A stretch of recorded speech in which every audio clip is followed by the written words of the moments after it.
How much of a battle is it to fight against Kejriwal? यहाँ का जो voter है उसको एज ए विधायक बिल्कुल माने तो निकम्मा विधायक दिखता है। आपका जो पंडारा पार्क वाला घर था, वहां पे वो आते थे, स्ट्रेटेजाइज करते थे आपके साथ बैठ के।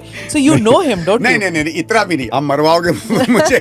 You also called him a ढोंगी। आम आदमी, his image is of an honest person and you are accusing him of corruption. Is that the ढोंग? तुम वो आदमी नहीं हो जो कभी गाड़ी में नहीं बैठेगा, तुम वो आदमी नहीं हो जो कभी बंगले में नहीं रहेगा, तुम वो आदमी नहीं हो जो कभी कहेगा कि मैं जनता के बीच में जाकर निर्णय लूंगा।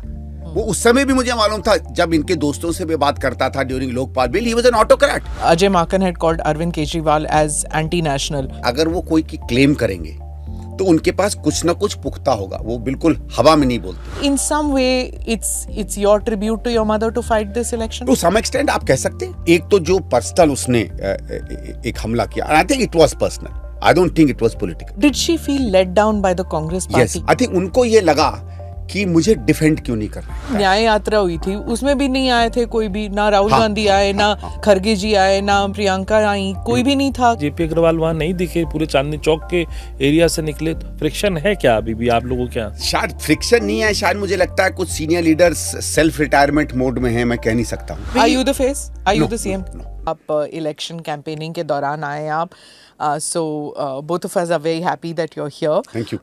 So it's a battle which is very interesting. जी, the New Delhi जी, constituency, two sons of former chief ministers fighting, and you have Arvind Kejriwal, who's been chief minister several times over. You as a son of the most popular chief minister of Delhi, Sheila Dikshit, undoubtedly. For you, how much of a battle is it to fight against Kejriwal? देखिए, battle wise ये माने मैं 3 चुनाव लड़ चुका हूँ, मेरा चौथा है, और शीला जी के चुनाव कांग्रेस के लड़ चुका हूँ। कहें तो this is the most interesting battle, most exciting battle actually. Tough तो देखो सब होते हैं, और स्वाभाविक है आप सीएम के खिलाफ लड़ो। कांग्रेस की आप सब जानते हैं हालत बहुत अच्छी नहीं रही है, मतलब एक समय में तो वाइप्ड आउट ही मान लो। तो वहाँ से आगे बढ़ना तो पार्टी का, उसके वोट का जो चैलेंज है वो चैलेंज है। लेकिन आप एक ऐसे पर्सनैलिटी के खिलाफ लड़ रहे हो जिसको एक समय मतलब बहुत बड़े लेवल पर माना जाता था। कुछ लोग कहते थे प्रधानमंत्री तक बन सकता है, ये कहते थे कि क्या वैकल्पिक राजनीति एंड ऑल, वो सब जो भी कहानियाँ चलती थी। तो उस मामले में ये था कि नहीं, it's a very very exciting election. और जैसे स्मिता जी, मैं इलेक्शन में घुसता चला गया, क्या होता है जब आप कई नई चीज़ में जाती हो तो आपके मन में कुछ चीज़ें होती हैं कि मेरी ये चुनौतियाँ होंगी और ये मेरी अपॉर्चुनिटीज़ मिली। अच्छा ये लगा कि वो ऑलमोस्ट इलेक्शन वैसे बैठ रहा है। हाँ, जो मुझे एक समझ थी केजरीवाल की, कुछ समझ पहले की थी, कुछ समझ इनके 10 साल की थी, वो समझ मुझे लगा थोड़ी बहुत सही है कि ये क्या कर पाएगा, क्या करेगा, कैसा करता है, क्यों करता है, किस पैंतरे पे कब बैठता है, लोगों के बीच में क्या होगा। काफी हद तक मुझे लगा कि इट्स नॉट बैड यार, Sandeep, you not so bad, right? You know him because reporters तो सब कहते हैं कि देखा हुआ है आपके यहाँ बैठे, आपका जो पंडारा पार्क वाला घर था, वहां पे वो आते थे, स्ट्रेटेजाइज करते थे आपके साथ बैठ के। So you know him, don't you? नहीं, इतना भी नहीं। I mean let's not overdo the thing, but हाँ, मैं 2 मिनट अगर लूँ तो मैं बता दूँ। इसी 2004 जब मैं जीत के आया था, मैं उसके पहले वॉलंटरी ऑर्गेनाइजेशन में काम करता था, राजस्थान में, मध्य प्रदेश में। एंड मैं नॉर्मली वॉलंटरी ऑर्गेनाइजेशन कहता हूँ बिकॉज एनजीओ का बड़ा अलग मतलब होता है। We used to actually work in fairly humble environments. Anyway, तो वहाँ अरुणा रॉय जी हैं, ये MKSS में, हाँ, उनको भी मैं जानता था। और तो उनका एक दिन मुझे फ़ोन आया कि संदीप, हमारे एक सहयोगी हैं दिल्ली में, अरविंद केजरीवाल, और उसका RTI में बड़ा काम रहता है और मैग्सेसे अवार्ड विनर है। तो आप कोई भी मैग्सेसे अवार्ड सुनेगा तो मन में बड़ी रिस्पेक्ट आएगी कि यार आदमी ने समाज के लिए कुछ अच्छा किया होगा। तो मैंने बड़ी ईगरनेस दिखाई, मैंने कहा नहीं सर, मैं बड़ा अच्छा, आप बताओ, मैं मिल के आऊँ। कहने का नहीं, वो मिलने आना चाहते हैं। तो मैंने कहा चलो ठीक है। उस समय क्या हुआ था, मैं इंस्टीट्यूट ऑफ रूरल मैनेजमेंट आनंद का पढ़ा हुआ हूँ। तो 2 वहाँ के स्टूडेंट्स मेरे पास आए थे कि हम लोग उस समय ये जो है ना, इंटर्नशिप नहीं होती थी। तो दे सेड कि आप हो, हम लोग चाहते हैं कि नई तरीके से पॉलिटिक्स खेली जाए। तो वो सब होता है ना, एक बचपन की एक आग होती है। तो दे were working in my office. उन्होंने भी कहा कि नहीं, बहुत अच्छा वो आए। तो ही केम वन डे टू सी मी। 2014 की एंड की बात होगी, 15 बिगिनिंग होगी, ठीक से याद नहीं है। एंड ही सेड कि देखा दाखा अपने आप को इंट्रोड्यूस किया, look like a decent fellow, income tax का था। उसने कहा कि मैं चाहता हूं कि किस तरह पॉलिटिक्स होती है, क्या डे टू डे एंगेजमेंट होता है, क्या एमपी के चैलेंजेस होते हैं, लोग क्या समस्याएं लेकर आते हैं, मैं देखना चाहूंगा, सीखूंगा, देखूंगा, जैसे कोई कहता है। मैंने कहा बहुत अच्छे।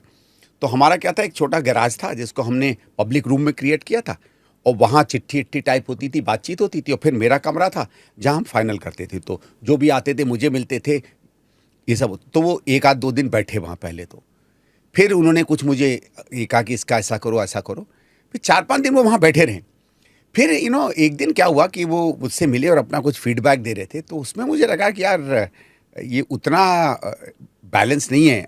सॉरी, मैं एक शब्द यूज़ कर रहा हूँ, बट मैं उस समय जो था, उसने मुझसे कहा कि संदीप जी, आप कमरे के अंदर क्यों मिलते हो, खुले में मिलो। तो I was almost about to say कि कमरे के अंदर भी तो खुला है यार, ये कोई चेम्बर्स थोड़ी हैं भाई। एक समय में 20-20 आदमी लदा हुआ है, कोई किसी को स्कूल एडमिशन करानी है, किसी को अस्पताल का है, किसी का कोई फॉर्म नहीं भरा है, किसी को ट्रांसफर चाहिए, जो होता है सामान्य। तो मैंने कहा क्या मतलब है? कहने का आपके सामने पंडारा पार्क में मैदान है, मैदान में बैठा करो, और कुर्सी में इसकी क्या जरूरत है, वहां खुल के करो। सो ऐसे ये ऑलमोस्ट थॉट कि पागल है क्या। फिर मैंने उससे कहा, मैंने कहा अरविंद जी, लोग आते हैं काम कराने, या तो मैं हर के दफ्तर में भाग के जाऊं, नहीं तो फोन करूंगा या चिट्ठी लिखूंगा। चिट्ठी लिखूंगा तो या तो टाइपराइटर चाहिए या कंप्यूटर चाहिए। तो he kind of didn't seem to understand all the, ये वही, मैं बंगले में नहीं रहूंगा, मैं लाल बत्ती करूंगा। तो मुझे लगा यार ये सीरियस आदमी नहीं है। एनीवे, वो तो जो था सो था। तो कुछ दिन वो रहे, उसके बाद उनको कोई 2-3 प्रॉब्लम्स हुई। वो वहाँ सुंदर नगरी में कुछ राशन कार्ड पे कुछ आरटीआई का काम किया करते थे। सीमापुरी, हाँ, सुंदर नगरी सीमापुरी के पास है, जहाँ इनकी शायद कोई एनजीओ रजिस्टर्ड है। वहाँ 2-3 बार किया करते थे। तो ये कहानी खत्म हो गई। फिर मुझे 2009 में चुनाव हुआ, और 2009 में मुझे एक बार फिर वो निखिल डे जी हैं, काम करते थे अरुणा रॉय जी के साथ, उनका फ़ोन आया कि हम लोग यार, आप हो और आप चुनाव लड़ रहे हो, इस समय कांग्रेस की अच्छी वेव है, आप जीत रहे हो, हम चाहते हैं कि मदद करें इलेक्शन कैंपेन में आपका। तो मदद तो हर आदमी से एक्सपेक्ट करता है।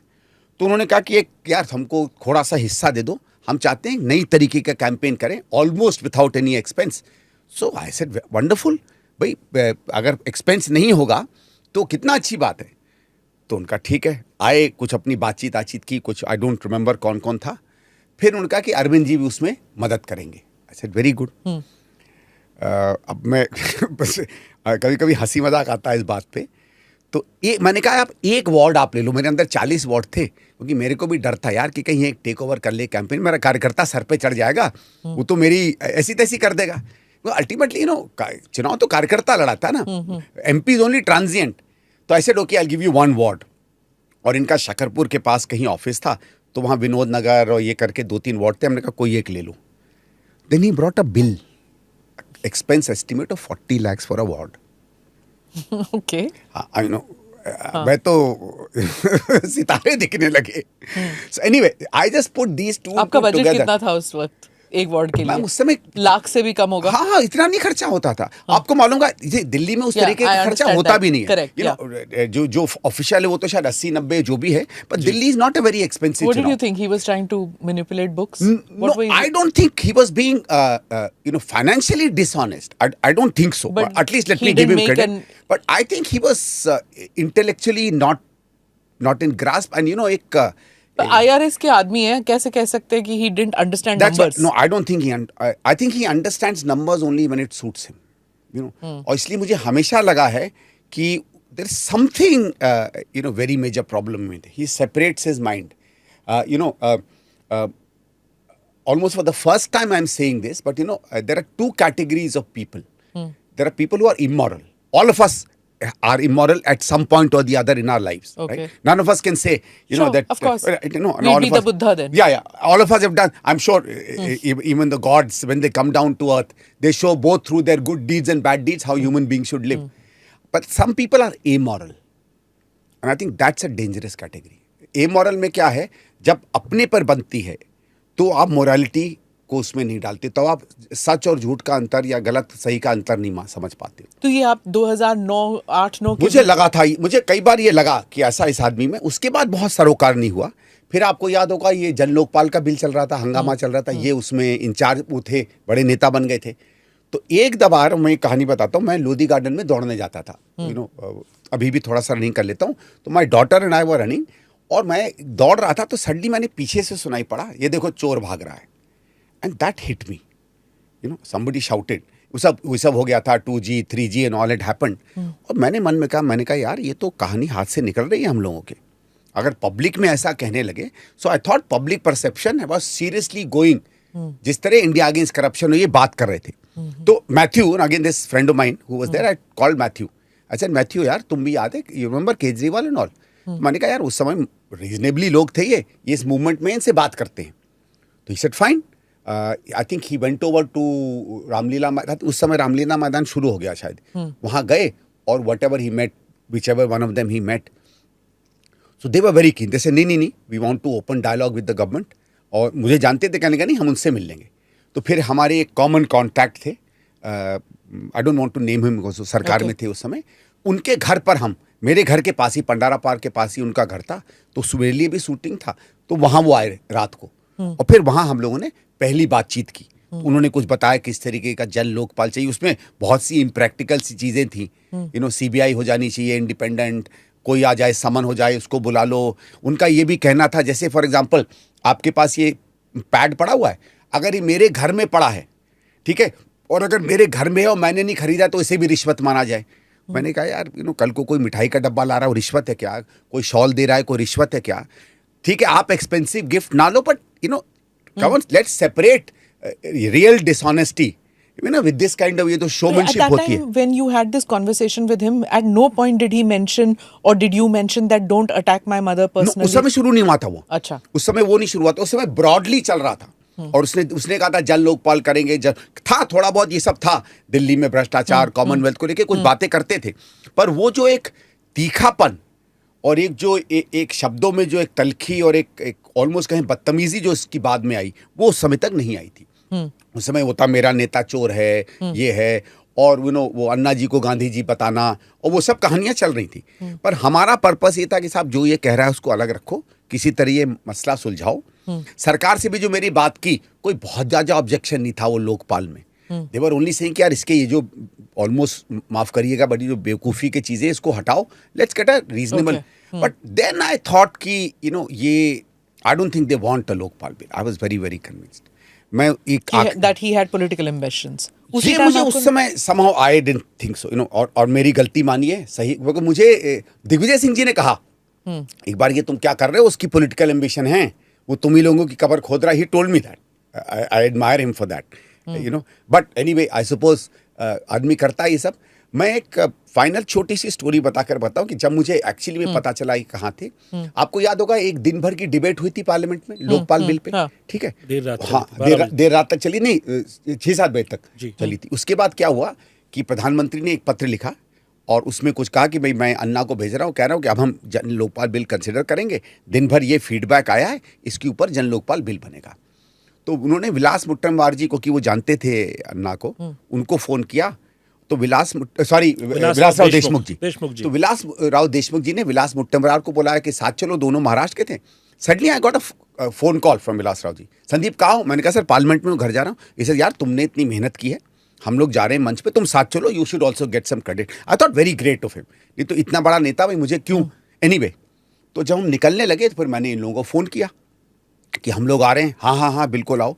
तो मेरे कुछ वो इनके ग्रुप में नेचुरली कुछ हमारे दोस्त भी थे। मैंने कहा यार वो पीछे जो गेट है वो खुलवा देना और हम लोग पहले जाकर। तो विलास राव जी ने कहा कि मैंने अन्ना से बात कर ली है, मैं पहले उनको ही मिलूंगा। मैंने कहा सर अच्छी बात है। तो हम लोग एम्बेसडर आई, उतरे, और बड़ा भारी वो जो रामलीला गेट में पीछे का गेट होता ना मंच से पहले, वो बिल्कुल ऐसे बैरिकेटेड था जैसे पता नहीं कोई वो अंदर कोई टेररिस्ट हो। मैं सीरियसली बता रहा हूँ, 5-6 ताले, वायर्स, न जाने किस तरीके का इंतजाम कर रखा था। फिर वो पुलिस वालों ने उसको किसी तरह मदद करके खोला। इट ऑलमोस्ट लुक लाइक अभी वो पुरानी पिक्चरें होती है ना जिसमें खंडहर वाला घर चें करके खुलता है कि आपको अंदर न जाने कौन सा वो 20 साल बाद टाइप की कोई कहानी वो खुली। I mean it was quite dramatic. So anyway we walked up the steps. तो वहाँ 11-12 लोग, वो जो महाराष्ट्रियन टोपी होती है ना, गांधी टोपी बड़ी वाली, वो करके खड़े हुए थे। आई थिंक अन्ना ने अपने पुराने लोगों को कुछ बुला लिया था। ऑल ऑफ देम रिकॉग्नाइज विलास राव जी। इनको लेके जब हम ऊपर गए तो मंच के पहले दाहिने तरफ को इन्होंने झुग्गी सी क्रिएट कर रखी थी। वो भी मैंने कहा यार ये झुग्गी मतलब क्या तुम ये दिखाना चाहते थे गरीब हैं उसमें रह रहे हैं झुग्गी टाइप की मैं they had all the paraphernalia to impress the media which I am sure most of you must have been at that time anyway. तो उसके बाद हम जैसे ही गए दीस जो 11-12 लोग थे they almost pulled the three of us and took us into the हट इन विच अन्ना वाज सिटिंग। हम लोग अंदर गए और उसके बाद कुंडी बाहर से बंद कर ली और इन्होंने अंदर से बंद कर ली। तो विलासराव जी, विलास मुट्टेमवार साहब, मैं, अन्ना बैठे हुए थे और कोई एक और इनका आदमी था। इनकी आपस में they met, Vilasrao ji and Anna met as a old friends. तो उबड़ के उन्होंने तो उनको रिस्पेक्ट भी दी, बैठ गए और कुछ बात की और मुझे विलास मुट्टेमवार जी वो कर रहे थे, मराठी का जो है ट्रांसलेट कर रहे थे। मैं पूछ रहा था सर क्या बात हो रही है, तो उन्होंने बताया कि उसने कहा कैसी है चिट्ठी, उनका ठीक है।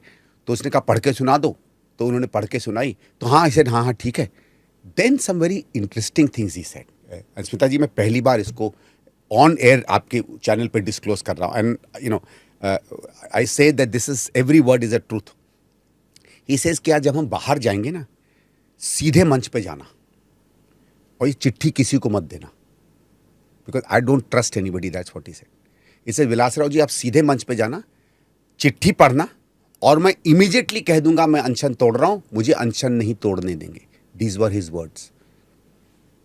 वॉट एवर, मैं सबको साक्षी मान के कह रहा हूं, मतलब I don't swear on anybody's name, I don't want to do that, this were his words.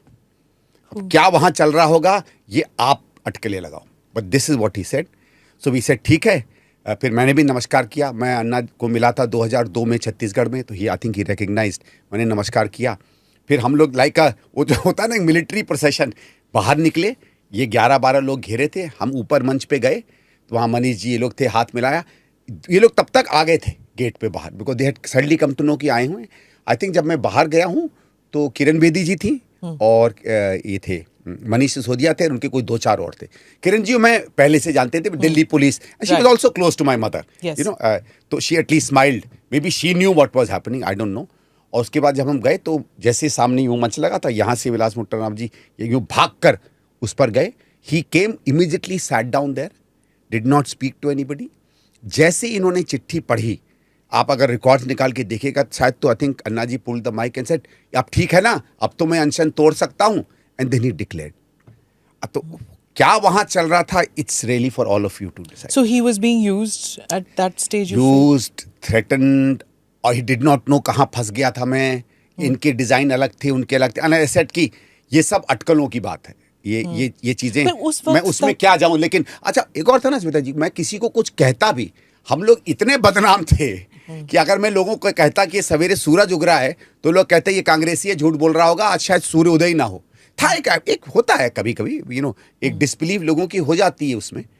आज शायद मैं ये बात कहूं तो हो सकता है 2-4-5 मान भी लें कि शायद संदीप कभी कभी सच बोलता होगा। उस समय तो कोई मानता ही नहीं था। इसमें सिर्फ यही कि आपको ये ऐसा नहीं लगा कि एक पॉलिटिकल एस्पिरेशन और एक पॉलिटिकल जो है वहाँ पर सिनेरियो बन गया है, क्योंकि बाद में ये चीज़ देखी गई कि सबका अलग अलग एक जो है व्यू था।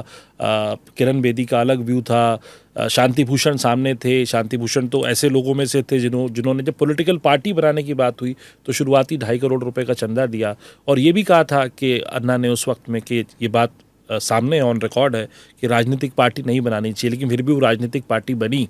और ये सब चीज़ें दोबारा जो है रामलीला मैदान से जब दोबारा जंतर मंतर पे आए थे तब की बातें मैं आपसे बता रहा हूँ। अच्छा मुझे लगता है, I think I misread, let me be, I think entire Congress misread, right? किसी को कानों कान खबर तो नहीं, पॉलिटिकल एम्बिशंस हो गए, ये भी मिसरेड। कपिल सिब्बल सब लोग गए थे उस वक्त कि किसी को ये कानों कान खबर नहीं थी that there was a bigger agenda. वो नहीं पता था। हाँ, but then when he started attacking your mother personally, मतलब ऑटो रिक्शाज में पोस्टर्स लगाना, and you know it was a very personalized battle. Very vicious. Very vicious. बहुत ही घटिया कहें, जहरीला कहें, जो भी कहें। So, but it clicked with the voters. It is. What did you feel at that time that there was one image of your mother which was like a hero for Delhiites, had rejected the BJP, even the middle class for whom BJP was the option for so long. Especially in Delhi. In Delhi, right? I'm still talking only about Delhi. Had, you know, Sahib Singh Verma को छोड़ो, मदन लाल खुराना, सुषमा स्वराज, सबकी history wipe off हो गई और शीला जी was a hero for everybody, including the middle class. Up from every section, she was the hero, but they believed Arvind Kejriwal at that time. So, what did you feel as a son at that time? What was going on in your mother's mind at that time? देखिए दो अलग I think उनका let me take it पहले I think इसी बड़ी देर तक क्योंकि जब ये शुरू हुआ तो शायद उतना लोगों में रिएक्शन नहीं था शुरू में बट मेरे ख्याल से वहाँ and because she is an old style was an old style politician शायद और शायद वो उस तरीके की थी कि तीखी बातें भद्दी बातें लोगों को पसंद नहीं आती हैं हमने तो 2-3 बार उनसे कहा कि नहीं दुनिया थोड़ी बदली हुई है उनको ये लगता था कि I will overcome all this मेरी एक इमेज है क्योंकि कभी कभी क्या होता है जब आप पर्सनली जानते हैं कि आपने वो कुछ नहीं किया जो आप पे कहा जा रहा है एक कॉन्फिडेंस आता है और आपने देखा होगा she always a very confident woman you know even in her last day बीमार भी जब थी उनका self confidence because there is a self pride in her you know जब आप अच्छा काम करते हो तो एक रहता है कि नहीं यार मैं कुछ करके जा रहा हूँ तो आई don't think she really got that जैसे 2-3 बार हम लोगों ने बात पे कहा तो उनका नहीं यार मैं जाती हूँ लोग अभी भी प्यार करते हैं मेरे पास आते हैं लोग स्नेह करते हैं वो मुझे लगता है कुछ इसका जो एक तरीका था और दूसरा एक तो थोड़ा सा निर्भय की बात जो बहुत ज़्यादा तीखापन हो गया मतलब इनके ऊपर चप्पलें फेंकवा देना हूटिंग करवा देना मतलब मैंने देखा एक आध कार्यक्रमों में लड़कियों को आगे भेज के ऑलमोस्ट ऐसे चिल्लाना कि जैसे शीला जी ही रेप करवाती हैं दिल्ली में बहुत भद्दापन मैंने देखा that hurt her also and मुझे लगता है कि कहीं एक 20% she withdrew you know wo I think she felt deeply hurt Did she feel let down by the Congress party? Yes also I think उनको ये लगा कि मुझे डिफेंड क्यों नहीं कर रहे हैं I am not saying she put a blame on them मैं किसी पे उंगली भी नहीं उठा रहा बट आई थिंक उनको लगा कि यार मैं अकेले क्यों लड़ रही हूँ you know Did you feel like that? I Because also thought. You were in the party also and you were also her son. अब जैसे सिंपली अगर आप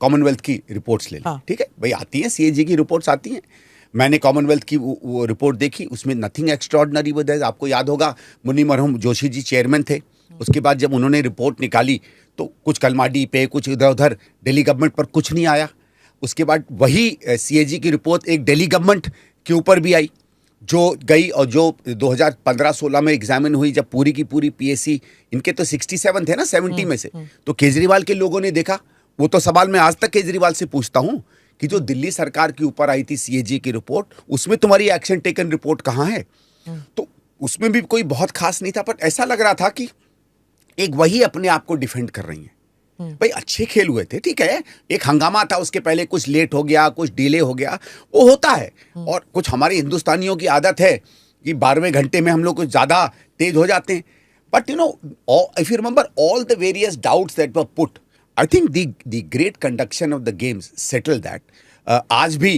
कई बार कॉमनवेल्थ की सड़कें हैं जिनमें आज भी गड्ढे नहीं हैं आज भी वो स्टेडियम हैं जो बेहतरीन तरीके से चल रहे हैं तो आई थिंक अच्छा इंफ्रास्ट्रक्चर बना था Is that one of the reasons why you decided to take on Kejriwal in this election that it's somewhere rankles in your mind ki I won't use the word badla revenge but in some way it's your tribute to your mother to fight this election to some extent आप कह सकते हैं पर इसमें देखो दोनों हैं एक तो जो पर्सनल उसने एक हमला किया I think it was personal I don't think it was political देखिए हम हमला करते हैं मोदी जी पे भी कहते हैं अमित जी पे भी कहते हैं सब पर कहते हैं पर हम भी जानते हैं कि पॉलिटिकल हमला होता है पॉलिटिकल हमले को पर्सनल अगर आप करेंगे कभी कभी निकल जाता है सबके मुंह से मैं मान सकता हूँ दरअसल हम में से कोई भी भगवान नहीं है हम कभी गलती कर देते हैं लेकिन उसका एहसास भी होता है आशा करते हैं कि कोशिश करते हैं ऐसे हम फिर कभी ना इस्तेमाल करें और मानते हैं मन में ग्लानि होती है पर उसको आप कॉन्स्टेंटली अपना एक एजेंडा बना लें कि आपको उस व्यक्ति को भी बर्बाद करना है केवल उसकी राजनीति को नहीं वो जो एजेंडा इन्होंने उठाया और मुझे लगता है उसको कभी ना कभी किसी न किसी तरीके से साफ करना एक तो वो जिम्मेवारी बेटे के रूप में तो मेरी बनती है कांग्रेस उसको चाहे कोई और पार्टी चाहे ना चाहे क्योंकि वो तो ज़रूरी है उनका जो काम 15 साल का वो अगर इसके साथ कंपेयर करें तो चलो कोई कंपैरिजन नहीं है लेकिन कम से कम उसको भी वापस लाना एंड जब मैं बार बार पूछता हूँ यार कि भाई 10 साल में कहाँ हैं वो हथकड़ियाँ कहाँ हैं वो 350 पेज की रिपोर्ट मतलब मैं अब ऑलमोस्ट बोर हो गया हूँ इस बात को बार बार पूछ के पर वो 1-2 सवाल तो बनते हैं ना कि आपने अगर किसी को ऐसा कह दिया तो यार कुछ तो होता तुम्हारे पास। लेकिन वो जवाब नहीं दे रहे हैं. I have seen that in all their press conferences they are attacking the BJP, he is attacking Modi ji, लेकिन आप पे वो कुछ वार नहीं कर रहे. क्यों? इज इट अ नूरा कुश्ती between you and Arvind Kejriwal? नहीं, आई थिंक उसकी तरफ से it's a great strategy because he has no answers. आप उस अरीना में लड़ेंगे ही नहीं ना भाई. अगर मैं क्रिकेटर हूं तो बेसबॉल खेलने थोड़ी पहुंच जाऊंगा, है ना. तो आप तो वही लड़ाई लड़ेंगे ना. जैसे होता है कि भाई जब स्पिनिंग विकेट होती है तो हम पेस बॉलर्स को नहीं लगाते, ज़्यादा स्पिनर्स लाते हैं टीम में. हर खेल का ही होता है. आई थिंक देखो इतना वो एस्ट्यूट तो है, वो जानता है. मैंने कितनी बार कहा यार कि आप या आपकी सीएम आए ना एक बार, कभी नहीं आएगा. बहुत से लोगों को उसने कहा है ग्रेट डिबेट दिस दैट, कभी वो कहेंगे सौरभ भारद्वाज. मैंने कहा ना ना ना ना ना ना, आप आओ ना. तो 8-10 मैंने तो ये कहा कि आप अपना एजेंडा तय करो, आप शुरू के 1 घंटे बोलो आपने क्या किया, जो आप बोलना चाहते हो, और मैं आप ही के कागज, आप ही के सरकार के दस्तावेज एक भी अपना नहीं यूज करूंगा. मैंने कितनी बार चैलेंज किया है, एक भी मैं गैर ऑफिशियल अगर कागज यूज करूं तो मैं उसी समय डिबेट से उठ जाऊंगा. पर he knows where he is weakest. वो जानता है इस गलती से अगर वो इस डिबेट में बैठ गया तो उसके बाद तो फिर मैं इतना आपसे कह सकता हूं, आई am not saying it with any arrogance, मैं बहुत विनम्रता से कह रहा हूं, उसके बाद ये as a politician somebody who claims कि उसने काम किया फिर नहीं उठ पाएगा. वोट पड़े नहीं पड़े वो अलग की राजनीति है. So in this constituency, how confident are you that he is now nervous? Because many journalists are saying कि ये three-cornered fight में you could eat up his votes, he could eat up your votes, and it will be the BJP which will succeed. देखो पहली चीज तो इसमें हाँ ये तो है कि हमारे वोट उसको जा सकते हैं, उनके वोट हमारे पास आ सकते हैं. पर अगर आप इस कॉन्स्टिट्यूंसी का चरित्र देखें तो इसमें बहुत सा हमारा और बीजेपी के बीच का भी साझा वोट है. देखिए सरकारी अधिकारी हैं बहुत से जो ज़रूरी नहीं है कि केजरीवाल से बहुत खुश हैं. कुछ सेंट्रल गवर्नमेंट एम्प्लॉयज़ हैं और वो ये नहीं है क्योंकि इस समय वो नरेंद्र मोदी जी को, राहुल गांधी जी को, इंडिया अलायंस को, इस सब को नहीं देख रहे हैं. वो ऐसा कुछ नहीं कर रहे हैं. वो देख रहे हैं यार मेरी, उनके लिए भी तो मेरी दिल्ली है ना, जिस दिल्ली में वो रहते हैं. मैं जहाँ जहाँ जाता हूँ एयर पोल्यूशन की अगर बात करते हैं, अगर वहाँ काम नहीं हो रहे हैं उसकी बात करते हैं, तो सीधे सीधे इस पे सवाल उठा रहे हैं. और उनको ये लग रहा है कि शायद दिल्ली के लिए उनको एज ऑफ टुडे बीजेपी उतनी अच्छी विकल्प नहीं दिख रही. आम आदमी पार्टी शायद उनकी लास्ट चॉइस है. तो मेरे पास बीजेपी का भी वोटर आता है, दिख रहा है मुझे. आएगा नहीं आएगा क्या किसका होता वो तो पता चल जाएगा 8 तारीख को. लेकिन ऐसा नहीं है कि मैं सिर्फ या कांग्रेस सिर्फ आम आदमी पार्टी का वोटर लेगी. अरविंद केजरीवाल को मुझे जो दिक्कत आ रही है, मुझे लगता है उसकी तरफ से, एक उसने कुछ नहीं किया 10 साल में. मतलब इस कॉन्स्टिट्यूंसी में तो उसका काम नहीं हुआ. दिल्ली में तो वो जो भी बखार ले, अपने 10 के 200 बोले, 5 को 1000 दिखाए, वो अलग दिखाए, वो अलग है. वो कहाँ आंकड़ों में भी वो बिल्कुल पीछे दिखते हैं. लेकिन यहाँ तक जो बात यह, यहाँ का जो वोटर है उसको एज ए विधायक बिल्कुल माने तो निकम्मा विधायक दिखता है. आते भी नहीं थे, काम भी नहीं होता था. और मैं इसलिए बताता हूँ स्मिता जी, देखो ये एनडीएमसी एरिया है, कोई खास काम नहीं है यहाँ कोई बड़ी तोप जैसी चीजें नहीं करनी, छोटी. हाँ. और देखो सिर्फ ये है कि भाई 2 इंच की पाइपलाइन है सुएज की, 4 इंच की हो जानी चाहिए थी. पाइपलाइन डली थी शीला जी के समय, यार उसमें थोड़ा सा अब पानी नहीं आ रहा है, बूस्टर्स लगवा दीजिए, कुछ और इंतजाम करा दीजिए. जहाँ खड़ंजे पुराने लगे थे वहाँ 2-2, 3-3, 4-4 साल में रिप्लेस होने, उतने कम से कम करा देते. आपने झुग्गी वालों को जहाँ से, एक आध तो मैं बाद में आपको ऐसा उदाहरण दूंगा कि आप कहेंगे सच्ची में ये क्या हुआ. सरकारी बिल्डिंगें जहाँ आज आप 2-2 मंजिल चढ़ो तो रेलिंग तक नहीं है, टूट गए हैं. अरे यार एनडीएमसी लगवा देते, एमएलए लैड से लगवा देते, कहीं से पैसे से लगवा देते. कई कई जगहों पे हमारे जो छोटे छोटे चौराहे थे उसमें इंप्रूवमेंट हो जाते. पार्कों में 12, 13, 15 साल पहले काम हुआ था, रेलिंग्स डले थे, उसमें आज कोई नया काम नहीं हुआ है. तो उनको लगता है यार हमारा किया क्या तुमने 10 साल में. तो एज ए एमएलए तो वो कोई बहुत भारी नहीं दिख रहा है. और उसके ऊपर दिल्ली सरकार के 10 साल की भी anti incumbency new Delhi constituency में पड़ रही है. मैं बाहर की नहीं बात करूंगा, मैं न्यू दिल्ली कॉन्स्टिट्यूंसी की बात करूंगा. जैसे आप कह रहे हैं कि आप लोकलाइज कर रहे हैं चुनाव को, आप प्रत्याशी के ऊपर, Arvind Kejriwal as an MLA आप उसकी रिपोर्ट कार्ड, उनकी रिपोर्ट कार्ड के ऊपर जाके तो आप लड़ रहे हैं.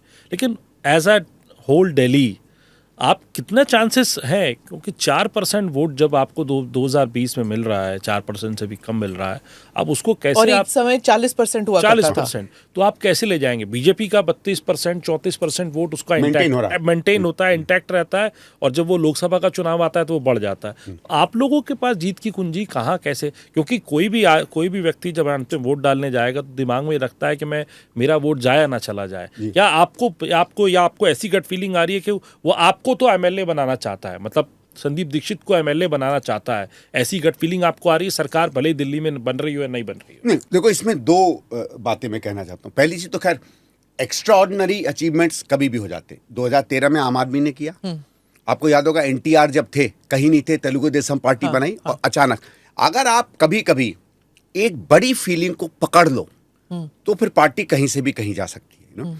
और हम लोग अनजान पार्टी नहीं है।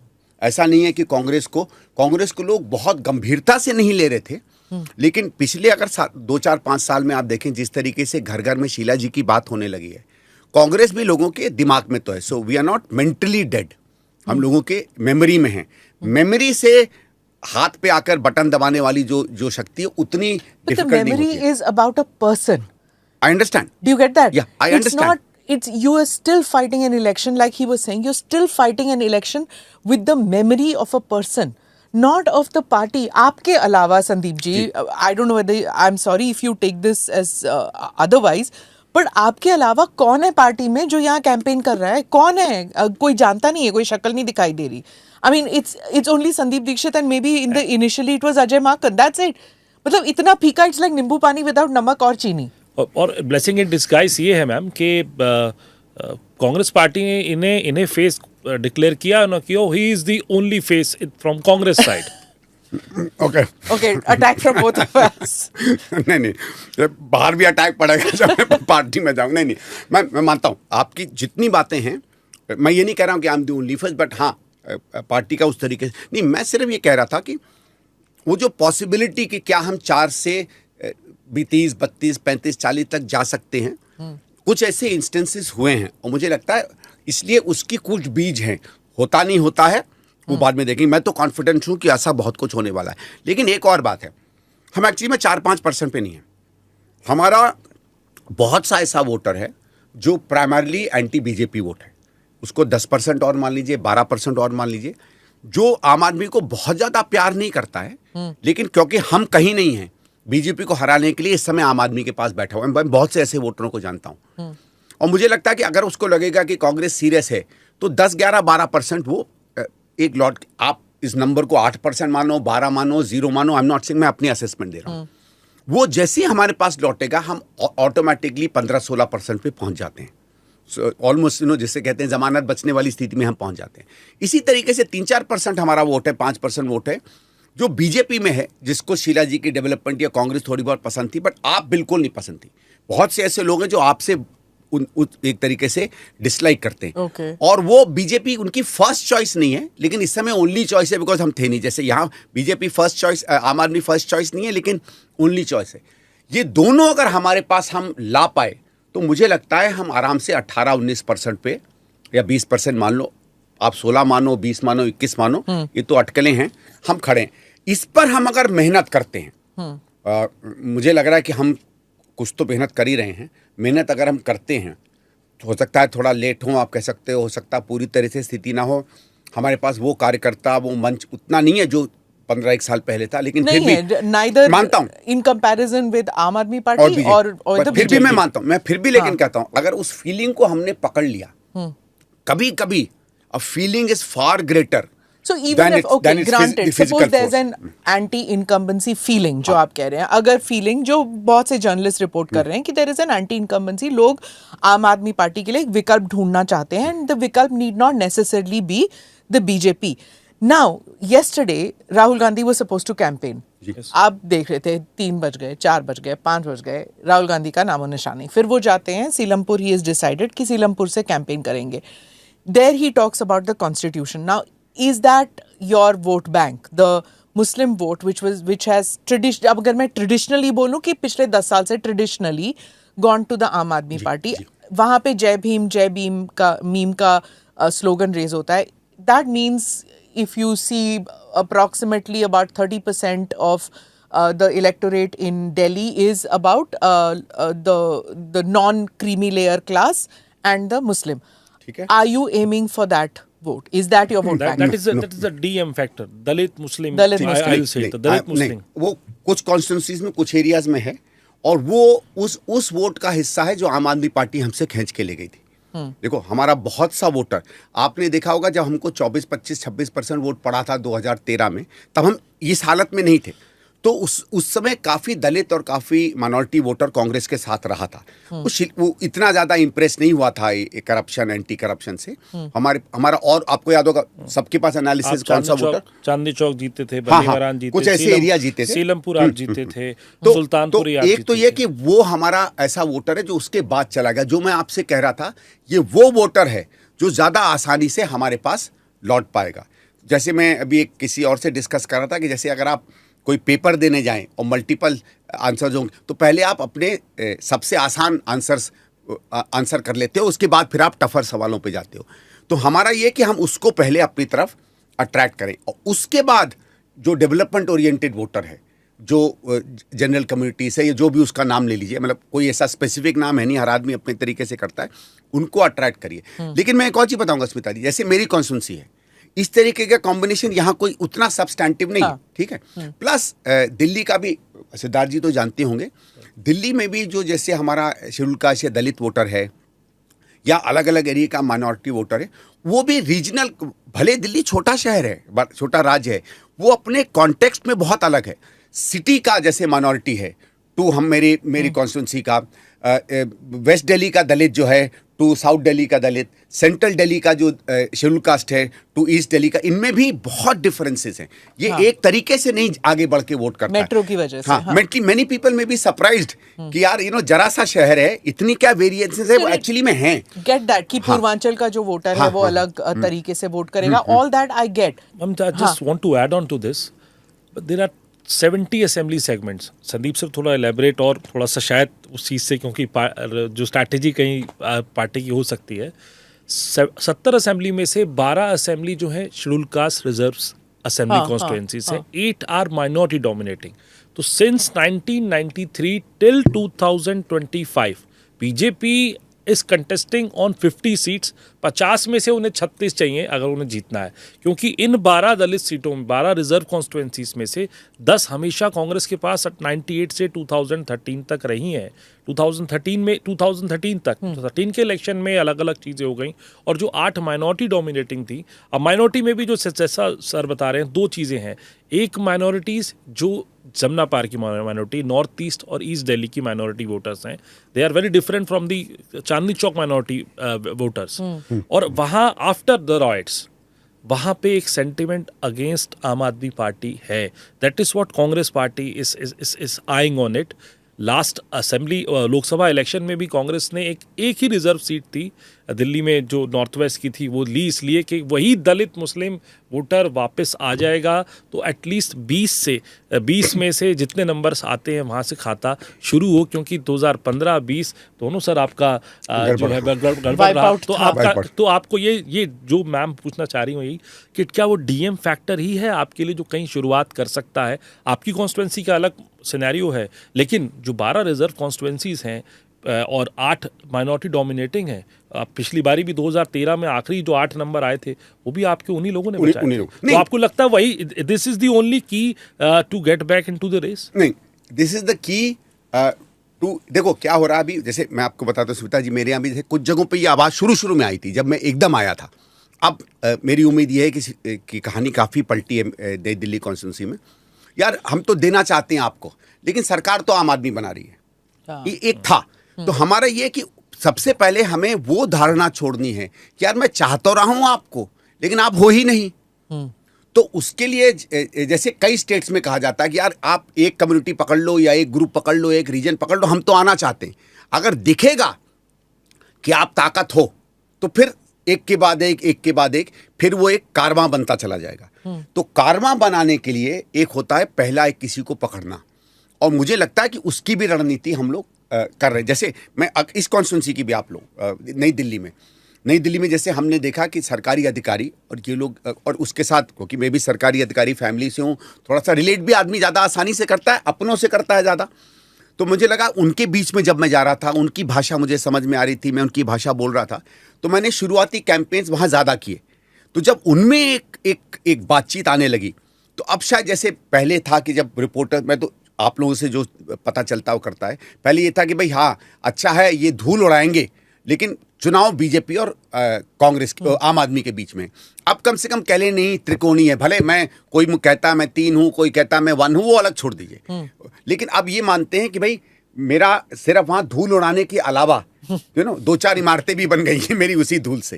तो लगता है कि कभी कभी वो जो धूल उड़ानी पड़ती है उसके अंदर में आपको कुछ सब्सटेंटिव पकड़ना पड़ता है। तो आज जैसे 2-3 लोगों ने मुझसे कहा कि साहब पहले जब हमारे जाते थे इन्वेस्टिगेटर्स तो कहते थे no very good but he is not getting votes. Now ये कि no he is getting votes, तो लोग कहेंगे नहीं भाई वोट तो मिल रहा है। वो आई थिंक दैट जो स्ट्रैटेजी है ना, I am being very very Frank, because देखिए अल्टीमेटली चुनाव तो रणनीति से लड़ा जाता है।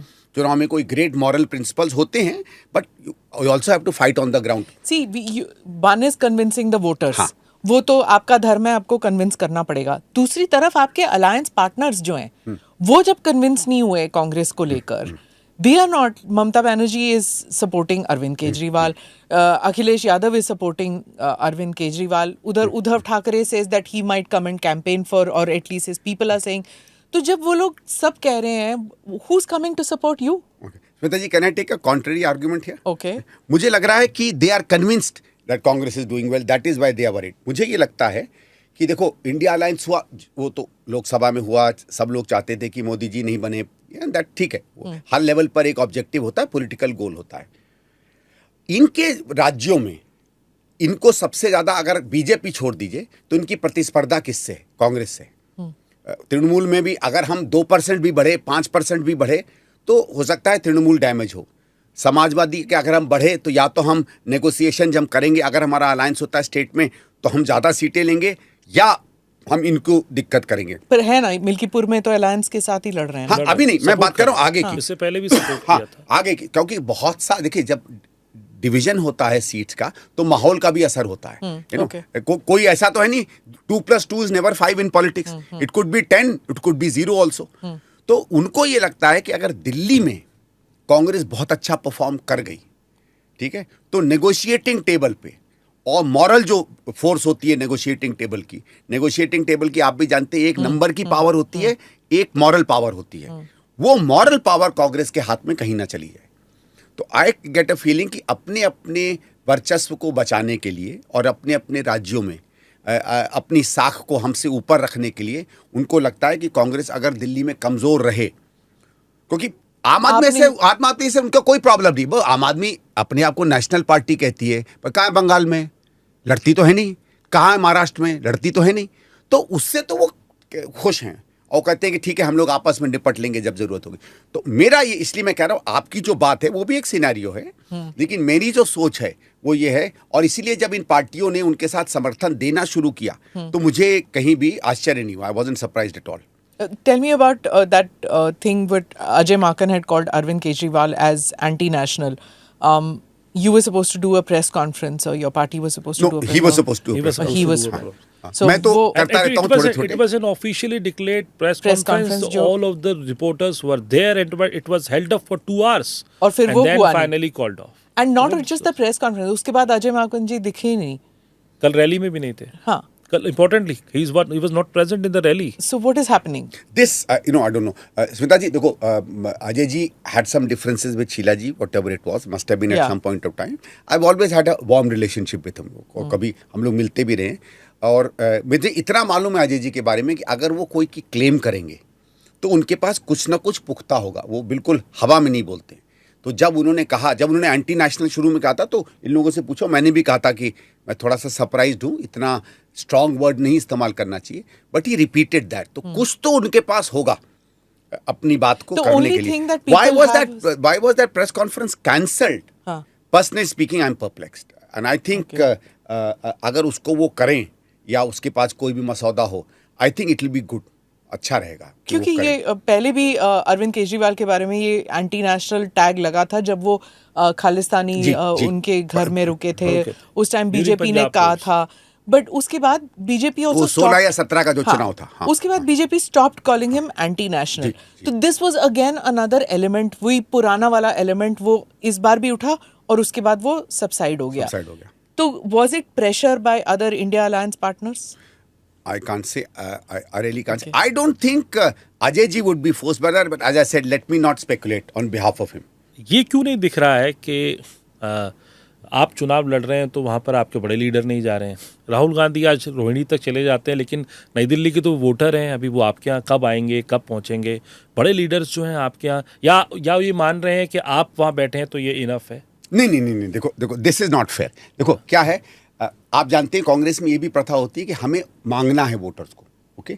और मैं आपको खासकर नई दिल्ली की स्थिति बता दूं, दुर्भाग्य से पिछले 10 साल से हमारा यहाँ कोई स्थायी नेता नहीं रहा है लोकल लेवल पे।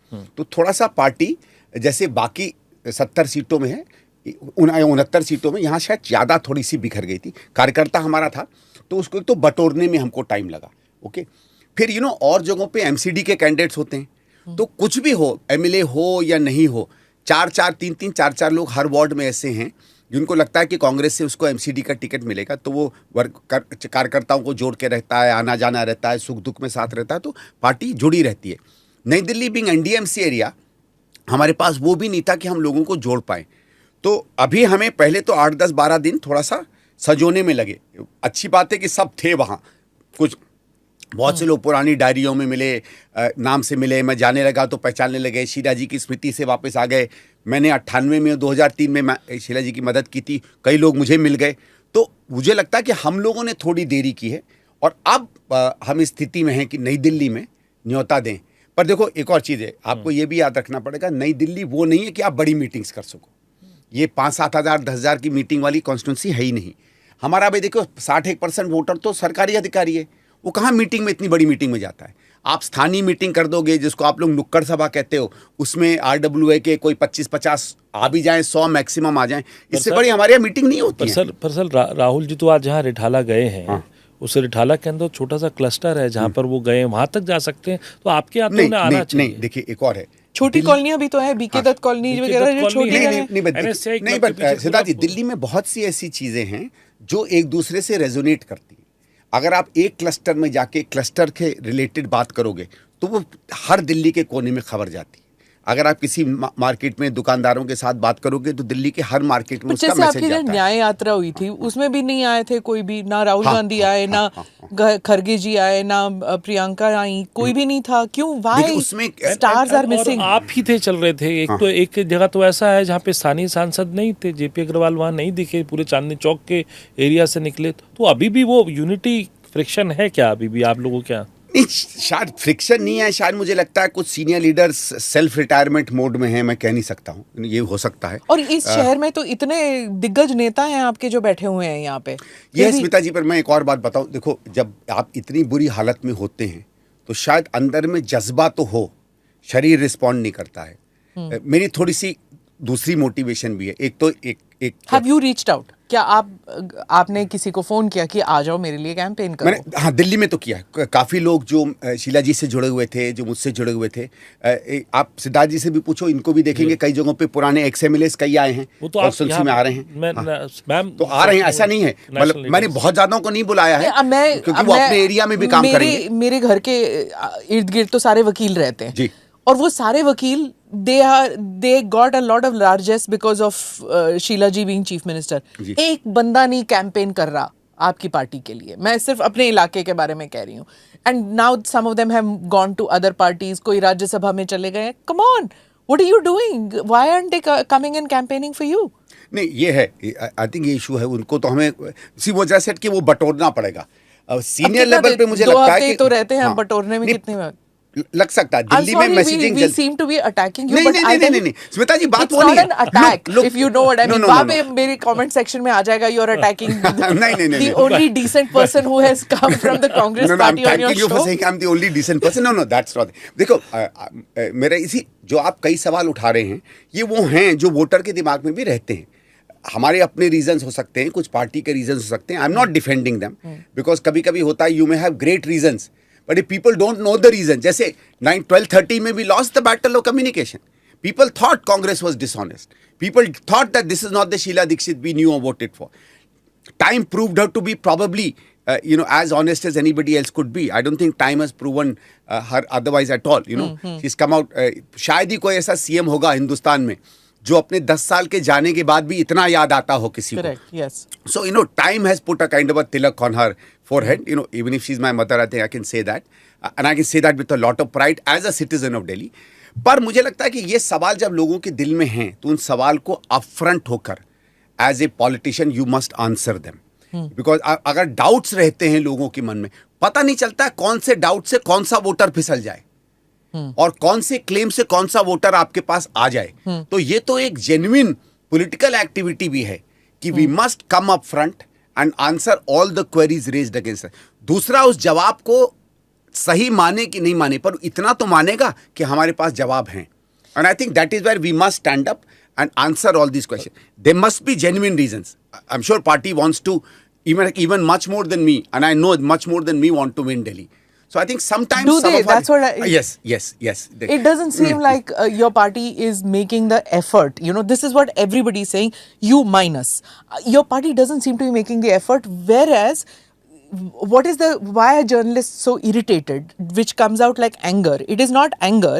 It is just that your party had the maximum organization at the ground level, other than the RSS. Right. The BJP depends on the RSS for their organizational ability, for their ability to go from door to door to do it. The only party which had that pan India was the Congress. ठीक है, वो छोड़ दिया. ठीक है, वो disintegrate हो गया, पर उसको रिवाइव करना मुश्किल नहीं है. नहीं. But then comes this third party जो 12 साल में has more ground presence than a party which has been here for 75 years.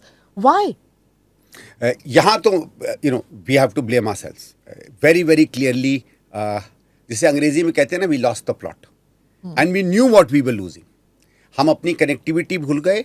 और सबसे बड़ी बात देखिए, 2000 की जो ये क्या है, 21st सेंचुरी है. 21st सेंचुरी ऑल्सो, जैसे कहते हैं ना, एज ऑफ रेवोल्यूशन, क्या IT रेवोल्यूशन जो भी है. मैं उसमें बहुत ज़्यादा विश्वास नहीं करता, मुझे गुड वर्ड टू यूज़. जब बड़ी कोई ऐसी क्रांति आती है तो कम्युनिकेशन, उसके शब्द, उसके तौर तरीके, लोगों से कम्युनिकेट करने की इडियम सब बदलते हैं. ठीक है, वहाँ आप पुरानों में नहीं फंसे रह सकते. अगर आप अपने आप को नहीं बदलेंगे और नई भाषा नहीं पकड़ेंगे, अपने आप को उस टेक्नोलॉजी को, मैं कोई मशीन की बात नहीं कर रहा, एक समाज की जो टेक्नोलॉजी होती है उसके प्रति वफादार और अकाउंटेबल नहीं बनाएंगे and keep your honesty and integrity, you have to be voted out. See remember जब एस्ट्रोटर्फ आया था, हम लोग हिंदुस्तान में घास पे खेलते थे. हम लोग कहते थे घास पे खेलना is great hockey, real hockey, major Dhyanchand की हॉकी. पर दुनिया मेजर ध्यानचंद की हॉकी नहीं खेल रही थी. Did not mean that major Dhyanchand was not the greatest hockey player ever. फिर हमने एस्ट्रोटर्फ्स बनाए, हम बाहर से रेफरीज लेकर आए, हम खेलने लगे.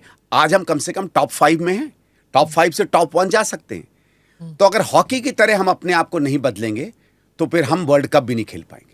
And there are many alliance partners of yours who think or who are hinting कि बदलाव का टाइम आ गया है, which I found very strange of one of your alliance partners, Omar Abdullah. In the morning, he was praising Narendra Modi, who had gone there to open the tunnel, and he was praising him, and he was like used a lot of words which were very supportive of the Prime Minister. Of the Prime Minister, which of course his local political parties criticized him for that. Sham ko he writes this and he says, wishing Congress leader and Lok Sabha member Priyanka Gandhi a very happy birthday. May your leadership, she's not yet a leader as yet, she's only been an MP from Wayanad for a couple of months only. May your leadership continue to inspire people across the country to believe that a future without the BJP government is not only a possibility, but it is inevitable. I mean, these are powerful words. Powerful words. Strong words. Right. Each word I can think about it. That is a country without a BJP government. Now, In the morning, he's been telling about this fantastic leadership which Narendra Modi is providing. By evening, he's talking about the BJP government, a country without the BJP government. Not just a possibility, but it's inevitable. And Priyanka Gandhi is going to be the face for it, not Rahul Gandhi. ये India alliance को signal दे रहे थे या फिर generally praise कर रहे थे, मुझे नहीं पता. But what are you reading in this about how India alliance partners are seeing the Congress in the alliance? Do they want Rahul Gandhi to step aside? I think this is what you say, a general thing. Of course, it's very, very powerful, and I'm surprised because Omar साहब पिछले कुछ 2-1 महीने से कभी कुछ बोल देते हैं, कभी कुछ बोल देते हैं, और बीच बीच में कहते भी थे कि कांग्रेस इस तरीके से एक्ट करेगी तो बड़ा अजीब हो जाएगा. And he said wind up the alliance अगर नहीं है तो. कहा था. देखो, सेकंड फेज की वोटिंग के बाद उन्होंने एक बहुत बड़ी बात कही थी. राहुल गांधी को कहा था कि वो आए आके जम्मू में कैंपेन करें, कैंपेन नहीं कर रहे हैं. सेकंड फेज की वोटिंग वाले दिन था, ये कहा गई थी. और आप लोगों के साथ तो एक बड़ा एक तरीके से एक बड़ा खेल नहीं हो गया कि वहाँ जम्मू सब कुछ आपको दे दिया, कश्मीर पे सब उनका हो गया, एंड आप लोग तो रिवाइव नहीं हो पाए, लेकिन मैं कहता हूँ उसमें, क्योंकि मुझे बहुत ज़्यादा जानकारी नहीं है, मैं उसमें नहीं जाता हूँ. I take your pardon for that. But Uma ji ने सवेरे पीएम के बारे में जो कहा, अब मैं क्या शब्द कहे मैं नहीं जानता हूँ, पर एक स्वभाव रहा इस देश का और देश की अच्छी राजनीति का कि जब आप किसी सार्वजनिक सरकारी पटल पर होते हैं तो वहाँ की आप गरिमा मेंटेन करते हैं जी. कुछ मुख्यमंत्रियों ने, जिसमें अरविंद केजरीवाल ने कई बार गुस्ताखी की है, कि मंचों पे आप जो गरिमा होनी चाहिए एक प्रधानमंत्री और एक मुख्यमंत्री के बीच में, वो मेंटेन करनी चाहिए. हाँ, ये बात है कि क्या आप बहुत ज़्यादा जाते हैं उस तरफ तो वो बैलेंस नहीं दिखाता, लेकिन उतनी एक गरिमा होनी चाहिए. अब तो ये भी होने लगा. पहले मुझे याद है कि इंदिरा जी भी जब कलकत्ता जाती थी तो बहुत तलखी थी इनमें और सीपीएम में. ज्योति बाबू रिसीव करने आते थे जी. एयरपोर्ट गवर्नर आता था, भाई प्राइम मिनिस्टर आया है, कोई दुश्मन थोड़ी है, किसी भी पार्टी का हो, you are receiving the prime minister. जाते थे, रिसीव करते थे. अब जो भी कारण है, पिछले 12-15 साल में कई लोग मानते हैं कि कुछ चीजों पे हम लोग को शायद वो नॉर्म्स नहीं रख रहे जो रखने चाहिए. People like Naveen Patnaik, all these people have maintained that norms जो पहले होते थे. लेट्स नॉट से किसने किया, एक समय का होता है, समय की कुछ खराबियां होती हैं, तो उसको तो मैं, लेकिन हाँ ये है, जैसे आपने कहा ये टेलिंग तो है, ये क्या जैसे आपने कहा सामान्य है, मुझे नहीं लगता ये बहुत ज्यादा कुछ और होगा. Because whatever I know of Omar साहब, he may have his political differences. Congress को ये कुछ भी कहते हो, मुझे नहीं लगता ये ऐसे व्यक्ति हैं कि कोई इस तरीके का दो व्यक्तियों के बीच में कोई खेल खेलेंगे, मुझे नहीं लगता है. When we talk about the face of the Congress, till now the face of the Congress has been Rahul Gandhi. It still is. अभी भी है. So now these kind of statement, for example, let me come back to Delhi instead of. When we come back to Delhi, why is it that there is no face to the Congress party? Who is it? Why are you not able to stem? There's Arvind Singh Lovely who went, Rajkumar Chauhan, Prahlad Singh Sani. These people have all left. Why are you not able to retain talent? Is it just because you've been out of power? Why is it that other than you, there's no face, nobody visible? ये I think third time we are talking this in the show. There is nobody. आप मरवाओगे मुझे. There is nobody. नहीं, देखो कौन जाता है कौन नहीं जाता, वो मेरे को एक लगता है, जैसे बहुत लोग कहते हैं यार चले गए. मुझे हमेशा दुख होता है जब अपने छोड़ के जाते हैं. हम लोग एक टीवी में गए हुए थे तो वहाँ राजकुमार जी बैठे हुए थे, और मैं पर्सनली बताऊं, राजकुमार चौहान जी बैठे थे.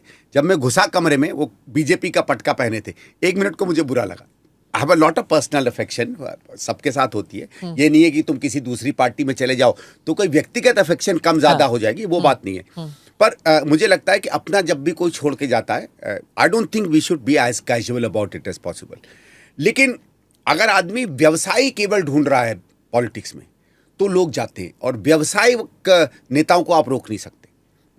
भाई व्यवसाय है, मुझे एमपी बनना है, सॉरी जैसे स्मिता जी आपने मुझे एम्प्लॉय किया, कल को किसी और चैनल ने मुझसे कह दिया ज़्यादा पैसा में निकल गया, तो आप तो प्रोफेशन में हो, करेक्ट, आप तो व्यवसाय में हो.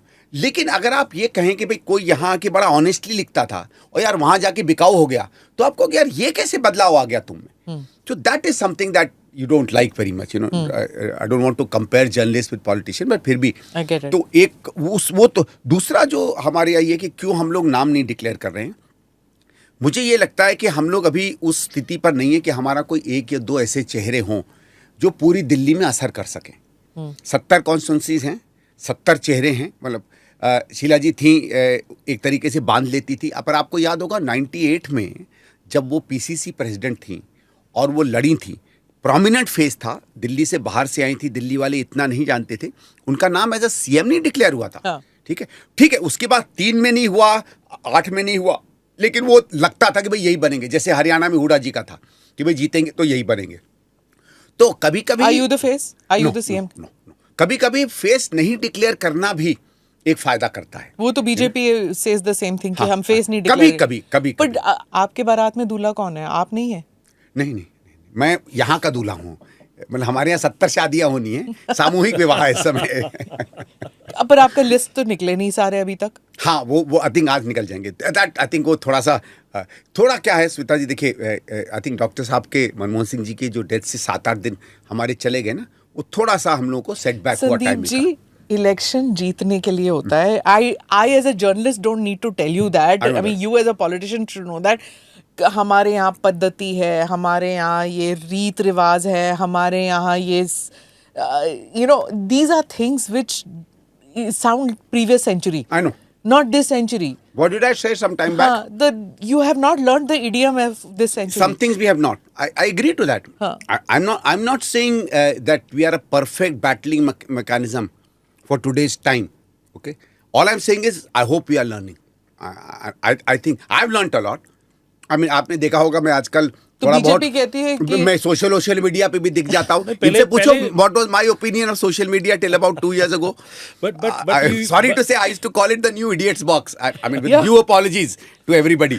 But lots of people in the BJP used to say this, that you are the right man in the wrong party. What do you have to say to that? Well, thankfully they've called me the right man. नहीं, देखिए, anybody who says that, I respect them. But as I said, I'm in the right party. Okay, and I think every party gives everybody a time. I respect every party who wants me to come and go. But देखो, you are also in the field of politics. To fight for what you believe, you should be getting an opportunity to do. Okay, I think that's the greater fun of it. कभी मौका मिलेगा कर लेंगे, नहीं मौका मिलेगा, we'll think that the time is not right or people are not ready for what we would like to do for them. That's okay. In a conversation with ANI, which you've done, you had said Kejriwal has helped the BJP so much that it took them 10 years to see his reality. You also called him a dhongi in that. In what way did the BJP help Kejriwal?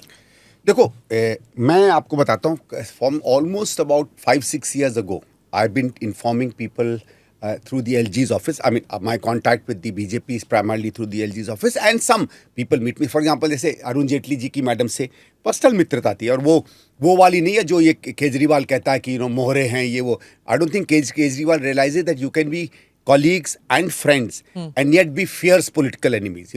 That was a standard of mature politicians. Not job seekers in politics.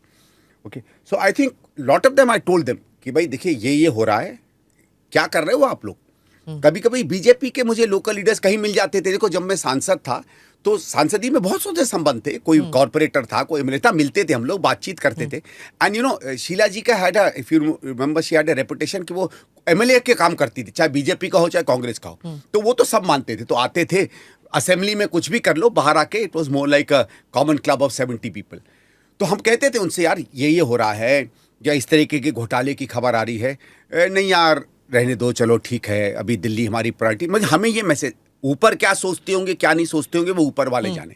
पर जैसे आप कह रहे हैं, आपका ground reporter आपको क्या खबर दे रहा है, आपको लग रहा है वही हो रहा है एरिया में. तो हमारे लोग बताते थे कि इस तरह, और हम बार बार उनसे कहते थे कि क्यों इस तरीके की चीज़ें आप नहीं ले रहे हैं. जैसे ये शराब घोटाले के साथ साथ कुछ और 2-1-3 चीज़ें थी जब हमको खबर आई. क्योंकि स्मिता जी, आपको याद होगा, शीला जी का ब्यूरोक्रेसी से बहुत अच्छा संबंध था, वो रिस्पेक्ट करते थे.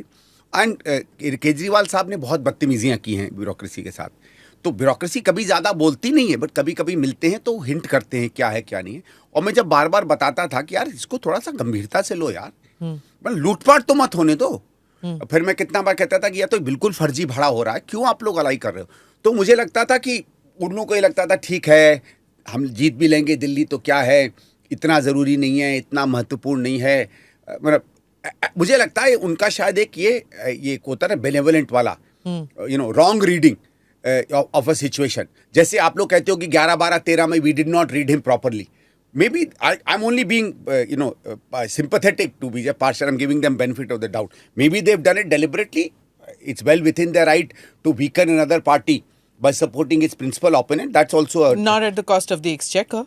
Yeah, not at the cost of exchequer, but मैं कह रहा हूँ, otherwise it can be a legitimate political strategy. I'm talking only political strategies. Okay. तो मुझे लगा ये चीजें, जैसे आज इनके ऊपर 5-6 केस हैं. I know very very clearly of cases which actually should have been filed long time back.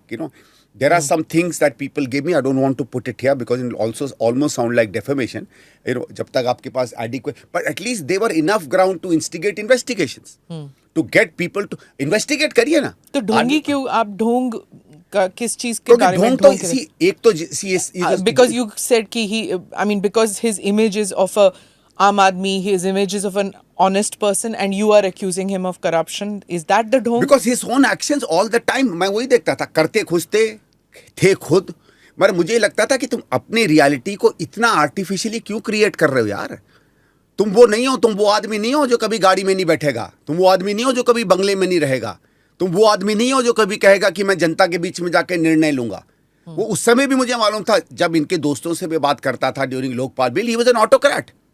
वो सीधे सीधे कहते थे कोई डिसीजन ग्रुप में नहीं होता है, यही निर्णय लेता है सबको. तो मैं कहता वैसे आप कह रहे हो मोहल्ला सभाओं में हम डिसीजन लेंगे, हम सब चीज़ जन लोकपाल भी लोगों से बात करेंगे.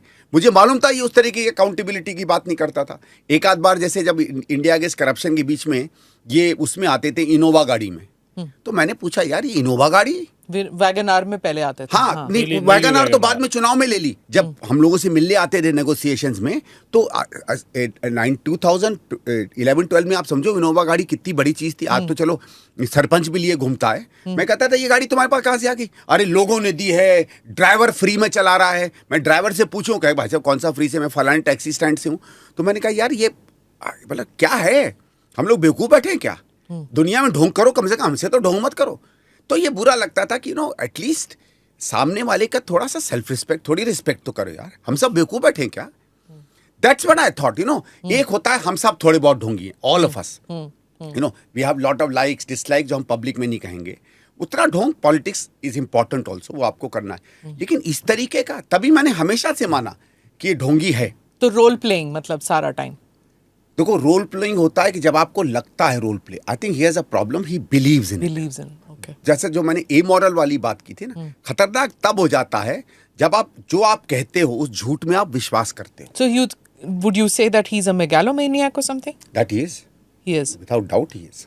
Without doubt he is. उसको तो फ्रस्ट्रेशन ये हो रही है कि वो जितना अपने आप को समझता है उसको लग रहा है वो मिल नहीं रहा है. कभी स्मिता जी आप बात करिएगा, बहुत से लोग जो आम आदमी छोड़ कर आए हैं, मैं उनकी नहीं बात कर रहा जो कार्यकर्ता है जो बहुत कोर रहे, और मैं उनकी भी नहीं बात कर रहा 2-3 जो वेल नोन हैं, जो सही नहीं, जो सही में इनके साथ थे.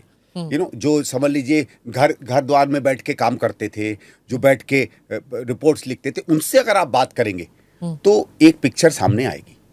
उस सीरीज की बात कर रहे हैं आप, क्योंकि देखते हैं हम since the party started, Shanti Bhushan, Prashant Bhushan, Kumar Vishwas, the latest is Swati Maliwal. Ji. So why is this? What kind of thing you draw from his personality or his style of politics? हाँ कि या तो they are complete loyalists और they are complete haters. मतलब कोई बीच में कोई नहीं है. मतलब नहीं नॉर्मल कार्यकर्ता जैसे आप कांग्रेस में है, you're not one of those जो बिल्कुल ही लेट जाता है in front of the leadership. You have your self respect. You give your thing to the party and the party rewards you accordingly. You see that. But ये तो मतलब they are absolute लंबा late जाते हैं या फिर they hate them. देखो megalomania की सबसे बड़ा डर क्या है? Somebody better than them. Losing, because megalomania comes when you have complete control over power. Sole proprietorship की तरह है, कि कोई और भी मेरे चेक पे दस्तखत नहीं कर सकता. पर उन्होंने आतिशी को बनाया हुआ है चीफ मिनिस्टर. वो तो मजबूरी है, वो तो मजबूरी सिसोदिया भी है, वो तो मजबूरी है. सिसोदिया क्या है, किस हाल में आप देख लो, अपनी कॉन्स्टिट्यूंसी छोड़ के भागनी पड़ रही है.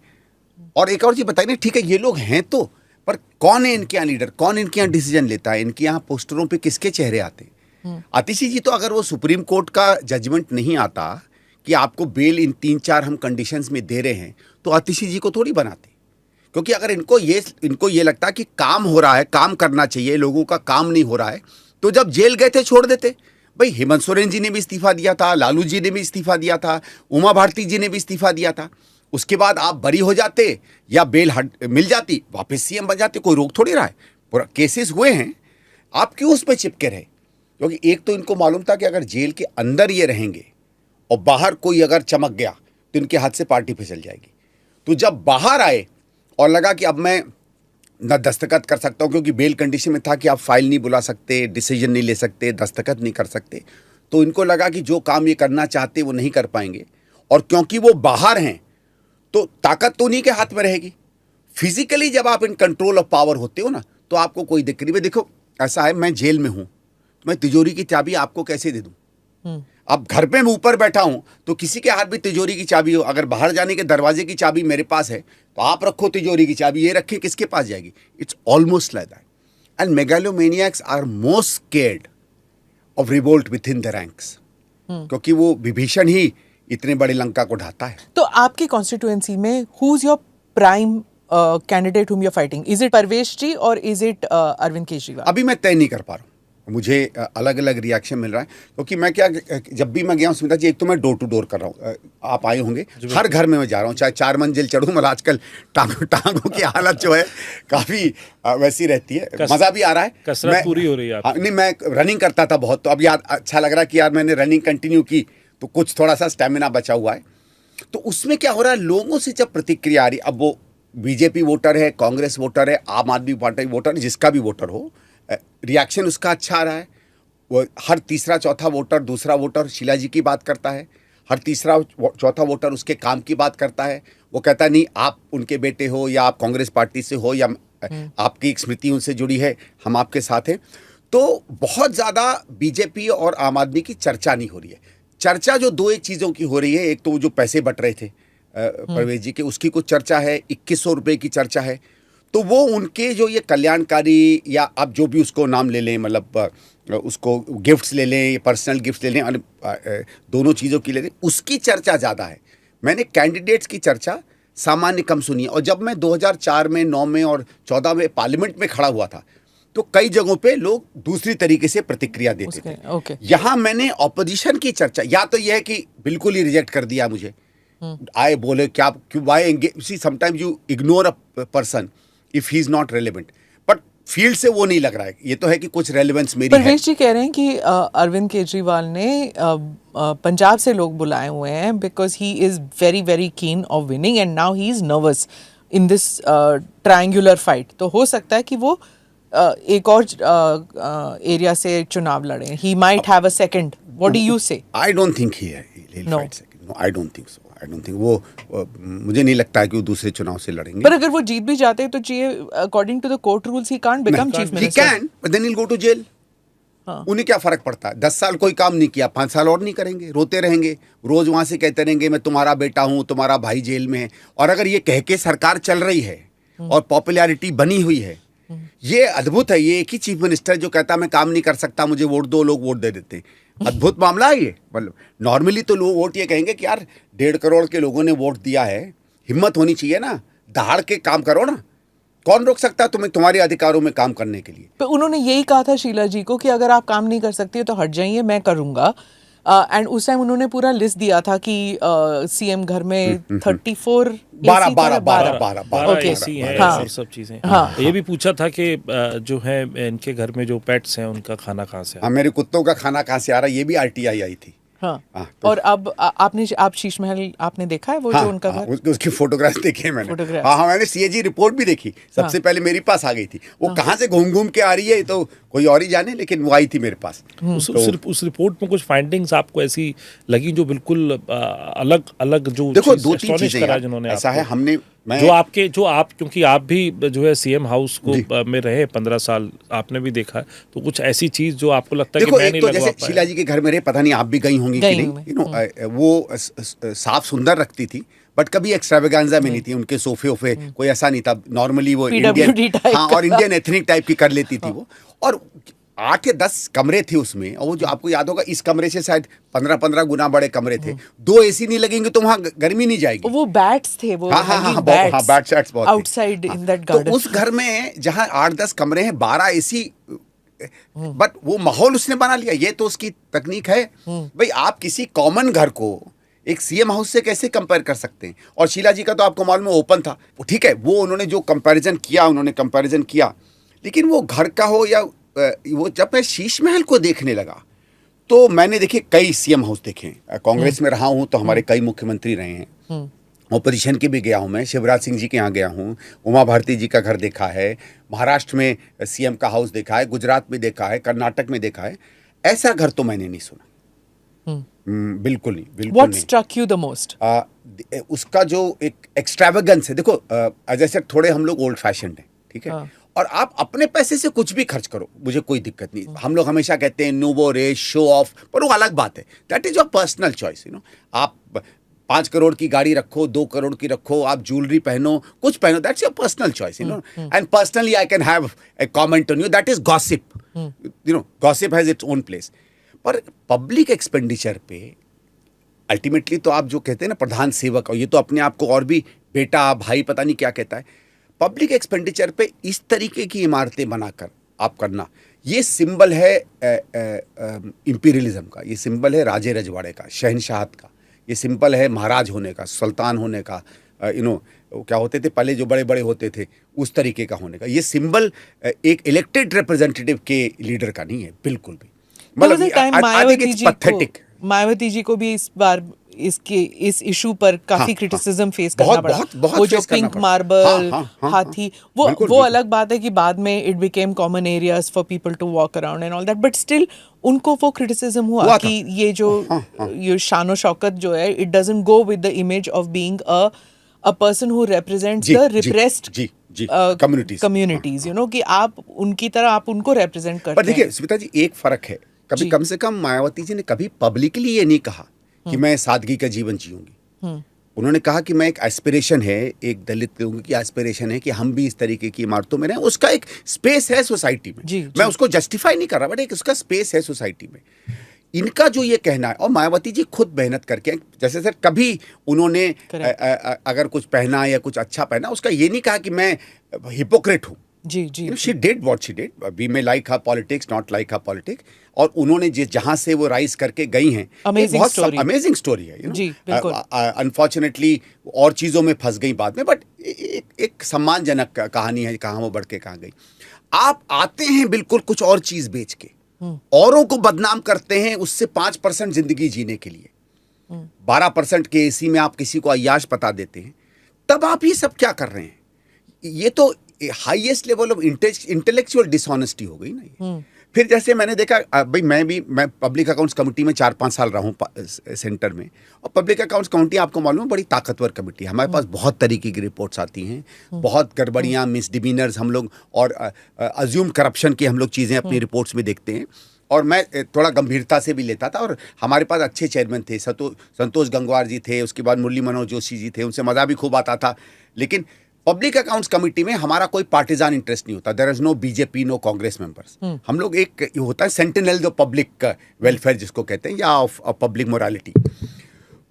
तो आप 8 करोड़ का सैंक्शन लेते हो किसी बंगले में, और वो 33 करोड़ का हो जाए। बात ये नहीं कि इट्स ओनली 23-24 करोड़। सरकार में 2 रुपए भी ओवर वो एक्सेप्ट फॉर आइटम्स जहां इन्फ्लेशन अलाउड है, जैसे सीमेंट में, 2-4 चीजों में, आयरन स्टील में 4 गुना कोई कीमत बढ़ जाए, अनहर्ड ऑफ है। अगर हमारी कोई पीएससी रिपोर्ट आती और कोई 500 करोड़ का प्रोजेक्ट अगर उसमें 2000 करोड़ का हो जाता, तो पब्लिक अकाउंट्स कमेटी में तो पटाखे छूटने लगते। मतलब ये बुरा हाल हो जाता कि हम उस मिनिस्ट्री को तो छोड़ते ही नहीं। मतलब कहाँ कहाँ आप 5-5%, 10-10% के कॉस्ट एस्केलेशन में पसीने छूट जाते हैं डिपार्टमेंट्स को जस्टिफाई करने में, और जबकि टोटली जस्टिफाइबल कॉस्ट होते हैं। हम लोग देखते हैं पसीने छूट जाते थे बड़े बड़े सेक्टरियों के, जिनकी हम अदरवाइज तारीफ करते थे। फ्लाईओवर बना रहे हो आप या कुछ ऐसे कर रहे हो, उसमें अब जैसे सीमेंट बढ़ गई, cement is basically on rates, iron steel बढ़ गया या कुछ और हो गया। तो दूसरा इसका जो you know compared to his tendency, आपको याद होगा ये बार बार एक फैलाते थे कि मैंने फ्लाईओवर्स के कॉस्ट कम करा दिए। Take that and I will tell you, since that opportunity has come, that's a story I always tell, that is where I realize that he is a fraud. मैं आपको एक एग्जांपल देता हूं and इसमें exact numbers मुझे याद नहीं है and it applies to all the examples that he gives. आपको याद होगा ये बार बार कहता है मुकरबा चौक का फ्लाईओवर है जो 430 करोड़ में था, मैंने 270 करोड़ में कर दिया। बिल्कुल सही है, लेकिन let me give you the data. 2012 में ये प्रोजेक्ट डिजाइन होता है। In fact all his flyovers 90% were designed at शीलाजी's time and started at that point of time. 2012 में डिजाइन होता है और उसका एक डीपीआर बनता है, प्रोजेक्ट रिपोर्ट 433 करोड़ में। ठीक है, एग्जैक्ट नंबर्स मुझे नहीं मालूम, I can supply you the data if you want to show. उसी तरीके से 2012 के एंड में कैबिनेट दिल्ली गवर्नमेंट की takes a decision for some change in technology. Sheelaji is the chief minister. 2013 के जनवरी में कॉन्ट्रैक्टिंग होती है, contract is awarded for 270 crore. Okay, it is implemented and it is passed and then about 3-4 years later वो 270-280 करोड़ में बन जाता है। नाउ कॉन्ट्रैक्ट किसके समय हुआ? शीलाजी के समय हुआ। 430 का 270 करोड़ का क्या हुआ? आपके समय में हुआ। आप ये कह सकते हैं कि Delhi government did something honest. How can you say you took the decision? And बिना किसी शर्म के ही sells it as a matter of his honesty. Then you should have said that Sheelaji was the honest chief minister. जिसने किया वो तो भ्रष्ट है और जिसने उसकी वाहवाही लूटी वो ऑनेस्ट है। ऐसे करके इनके जितने क्लेम्स हैं ना स्मिता जी, सब के सब अकॉर्डिंग टू दिस है। मैं वो तो एक एग्जांपल ही दे रहा हूं। जब आप ढोंग की बात कर रहे हो ना, तो मैं कह रहा हूं कि नोइंग द फैक्ट्स आप इतना कैसे झूठ बोल सकते हो? I mean to me it's amazing. कुछ तो शर्म होनी चाहिए। What Siddharth asked you, what is that one thing which जो खटकता है आपके लिए? For me, it was that I haven't seen the houses yet, but my thing is that जब आपको पता है एक्साइज के ऊपर आपको the whole thing, the mini bar, and then you have a mini bar. For me, that was the first thing, that why would you have a mini bar when you know the liquor scam? Smita ji, my grandfather has been a minister. ठीक है, बहुत समय पहले थे। Sheelaji has been minister with Rajiv ji, chief minister. हर बार हम लोग जब गए हैं, घर में गए हैं, फिर घर में कंस्ट्रक्शन होती है। जब मैं एमपी रहा हूँ, नया घर में गया हूँ, किसी से भी जब आप नए घर में जाते हो तो हर चीज़ जो बनती है आपसे पूछी जाती है। ये कोई नहीं कह सकता कि मुझे नहीं मालूम था। इससे बड़ा झूठ नहीं हो सकता। और जब आपका घर बनेगा, कोई भी नया बनेगा, तो आपसे पूछा जाएगा, देखा जाएगा। ठीक है, तो ये कहना कि इनको नहीं पता था कि वो मिनी बार है, ये मैं मान नहीं सकता हूँ, बिल्कुल भी नहीं मान सकता हूँ। और आप सर मिनी बार आप वहां से कैसे कर लेंगे? मैंने जब प्रेस कॉन्फ्रेंस कर रहा था तो मैंने कहा, जब मैंने मिनी बार देखा तो मुझे लिकर स्कैम याद आ गया। बट इट्स रिलेटेड और not, I don't no. But in the mind of a voter also he will think that only ना, कि अगर वो नहीं भी विश्वास करता कि कोई लिकर स्कैम हुआ है, he is going to think यार what is wrong with you, why would you have a mini bar जब पूरा कैंपेन लिकर स्कैम के ऊपर। Also, there's another thing. कितने लोग जेल गए हैं उस I have liquor no problem in में? anybody drinking. I have absolutely no issue. You know, it's not a moral issue. And I don't like this hypocrisy कि पीने वाले खराब हैं और नॉन पीने वाले अच्छे हैं. I don't get into that. But if you remember, our constitution directive principle says that we should work towards prohibition of liquor. It's still there in the constitution. तो कम से कम मिनी बार तो मत बनाओ यार. एटलीस्ट इन सरकारी बंगला, आप अपने कमरे में क्या करते हो, नहीं करते हो, आप चाय पियो, लस्सी पियो, विस्की पियो, that's completely your choice. Okay, you don't have to be directed by every word of the constitution, but it gives you some semblance of what the government should or should not do. उसमें भी इतनी brazenness, I mean that shows कि वो जो मेगालोमेनियाक वाला word है ना, कि मैं वही करूंगा जो मैं चाहता हूं, क्योंकि ये मेरी सरकार नहीं है, ये मेरी हुकूमत है। अब तो सीएजी की जो रिपोर्ट सामने आई, आप भी कह रहे हैं, बीजेपी भी उस लाइन को सेम कह रही है, इवन हाई कोर्ट ने भी उसको ये किया है। Do you think that it gonna resonate to the people in this election? देखो, वो हम नहीं कह सकते कौन सी चीज़ पब्लिक में जाती है और कौन सी चीज़ पब्लिक में नहीं जाती, लेकिन शराब वाली बात गई है, बहुत लोग इसको बोलने लगे हैं। देखो, जो हमारा वीकर सेक्शन है उसको एक थोड़ा सा डर ये लग रहा है, उसको ये लग रहा है कि यार ये हमारे में बांटता है, हमको फ्री करता है, अच्छा आदमी होगा, है ना। जो आदमी इस तरीके की सहूलियत देता है उसके प्रति एक थोड़ी सी सिंपैथी हो जाती है, और शायद इसलिए वो बड़ा सवाल नहीं देख रहा है। लेकिन आज उसके भी दिल में घुस गया ये बात।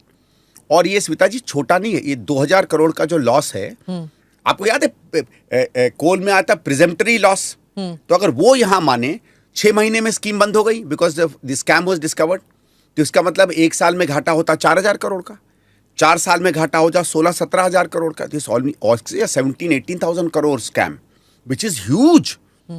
हमारी टोटल बजट 76,000 करोड़ की है, जिसमें हमारा कमिटेड एक्सपेंडिचर 39,000 करोड़ है और डेवलपमेंट के लिए खर्च करने के लिए सिर्फ 37,000 करोड़ है. Remember these numbers when we calculate how much these various schemes, new freebies will need. But that's a different debate. Let's not get into that. It's actually a huge number. 2 to 3,000 crores of loss in a year, which means so many schemes, so many schools, so many hospitals you could have actually built by that amount being recovered. And who have you given it to? चलो मैं मान सकता हूँ कभी कभी होता है कि एक इकोनॉमिकली प्रोडक्टिव चीज़ के लिए आपने टैक्सेशन कम किया कि भाई इंसेंटिव देना है, इंडस्ट्रियलाइज होना है, तो चलो एक्साइज कम कर दी, 10 साल के लिए इंडस्ट्री लग गई. आपने जीएसटी कम कर दी, हमारे यहाँ ट्रेडिंग बढ़ गई. ठीक है, हमने क्या किया कि भाई हमने से for example I am just giving a hypothetical example. They have this fantastic model, right? They've the money that they made through through what they were planning to do, they were spending it on giving free schooling, electricity, the okay, mohalla clinic. Yeah, let's get into that. पहली चीज तो ये 2000 करोड़ का तो मैंने ये कहना कि if you had made a loss for something which added to the economy, I could have understood. You made it to fill the pockets of alcohol contractors, ना. भाई एक्साइज तो हिंदुस्तान में हर फाइनेंस मिनिस्टर कहता है मैं इसलिए एक्साइज पॉलिसी पे control करता हूँ कि सरकार में रेवेन्यू आएगा. तो आता रेवेन्यू स्पेंड करते तो मैं मानता ना, ये तो चला गया रेवेन्यू. और दूसरा भाई फ्री एजुकेशन तो हिंदुस्तान में आज से नहीं, पब्लिक एजुकेशन तो has been free for years. कुछ स्टेट्स ये model schools, model clinics, model school, model clinics तो नहीं है इसमें. तो if I can give you numbers I will prove to you within 2 seconds. Foreign media also was saying that these yeah, clinics were highly covered in the international media, sir. New York Times had a story. They had a story on their school system. On their but please remember 2012 let me give you a small example. Supreme court ने दिल्ली सरकार को हड़काया. उसको कोई PIL गई कि दिल्ली सरकार के school बहुत खराब है. आपको याद होगा ये 11, 12, 13 का वही सुप्रीम कोर्ट है जो कहता था केज्ड पैरेट. और अगर आप माने, आई एम नॉट सेइंग कि courts are politically biased, but you can not say कि कोर्ट्स कोई कांग्रेस प्रो बायस थे. ठीक है, बड़ी लठ बजाते थे कांग्रेस की. मैं तो स्पोक्समैन था उन दिनों में. उन्होंने जब दिल्ली सरकार को समन किया, दिल्ली सरकार ने डेटा दिया, तो supreme court made an observation that Delhi government schools are so good that all of India should ameliorate them. So Delhi government को तो तमगा शीला जी के समय मिल गया था. And let me give you 2-3 facts to show किसकी एजुकेशन बेटर है. शीला जी when she came 12वीं में 64% बच्चे पास होते थे. When she was thrown out of government 89% were pass marks of class 12 CBSE boards. Increase of 25% in 15 years. आपने ये number नहीं सुना होगा because she never beat her drum. इनके समय में last year 23 pass percentage of 12th was only 91%. Today it's 95-96%. तो पिछले साल ले लो तो 2% का इंक्रीज इन 10 years, इस साल ले लो तो 6 or 7% का इंक्रीज इन 10 years. 7% 10 साल में, 25% 15 साल में. I am not saying they have not worked on it. It's nothing extraordinary. They have just about built on what Sheela ji built. That's all I am saying. Look at number. They say children have increasingly come to Delhi government schools. Okay, कि private school से निकल के वो government school में आ रहे हैं. Okay, तो let's take the enrolment numbers.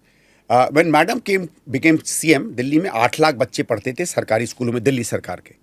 जब वो गई हैं तो 16,10,000 बच्चे थे. An increase of double in about 15 years. Today it's only 17,50,000. Only an increase of 1,40,000 in 10 years. वो यूं गया, ये यूं है. तो बच्चे कब कूद के जा रहे थे सरकारी स्कूलों में भाई? उस समय ना. Okay. The other thing is that if we just take the increase of numbers, pace in Mrs. Dixit's time, today there should have been about 24 lakh children in Delhi government schools. तो सवाल तो बनता है कि वो 7 लाख बच्चे गए कहाँ? Then he says कि I've spent more money.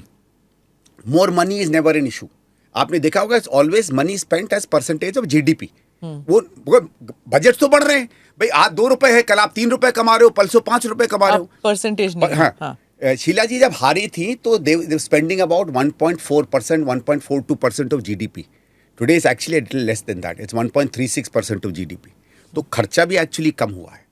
Percentage of passing कोई सब्सटैंशियल इंक्रीज नहीं है. Number of children joining Delhi government schools has almost remain the same. It should have actually gone up astronomically. तो वेयर इज द क्रांति in education?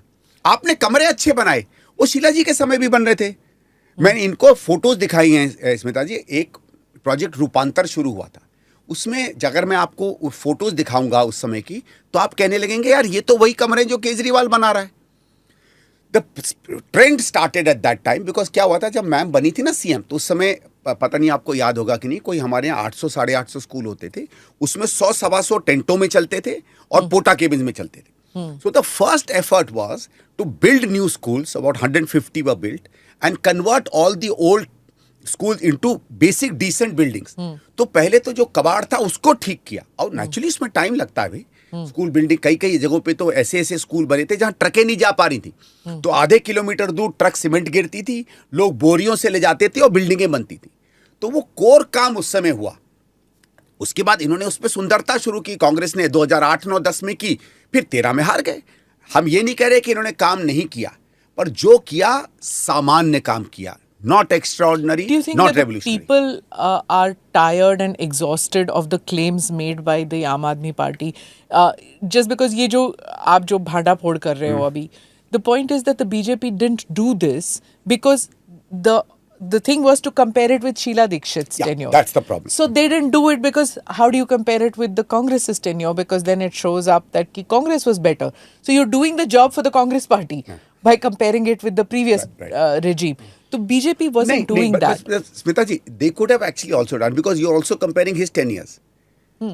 इतना नहीं होता देखो अगर शीला जी हार गई थी you could have actually done that. You know, I think if they were savvy because लोग उनकी बात फिर भी 2017 18 20 25 में हमारी credibility was but it would have looked like they are batting for the Congress by saying कि भाई तुमने तो कुछ किया नहीं क्योंकि तुमसे पहले शीला जी ने किया. BJP it's not a party I like, it's my opposition party, but BJP is a smart party. Okay, they could have taken ways out, which is why I said I don't think they were that serious about Delhi.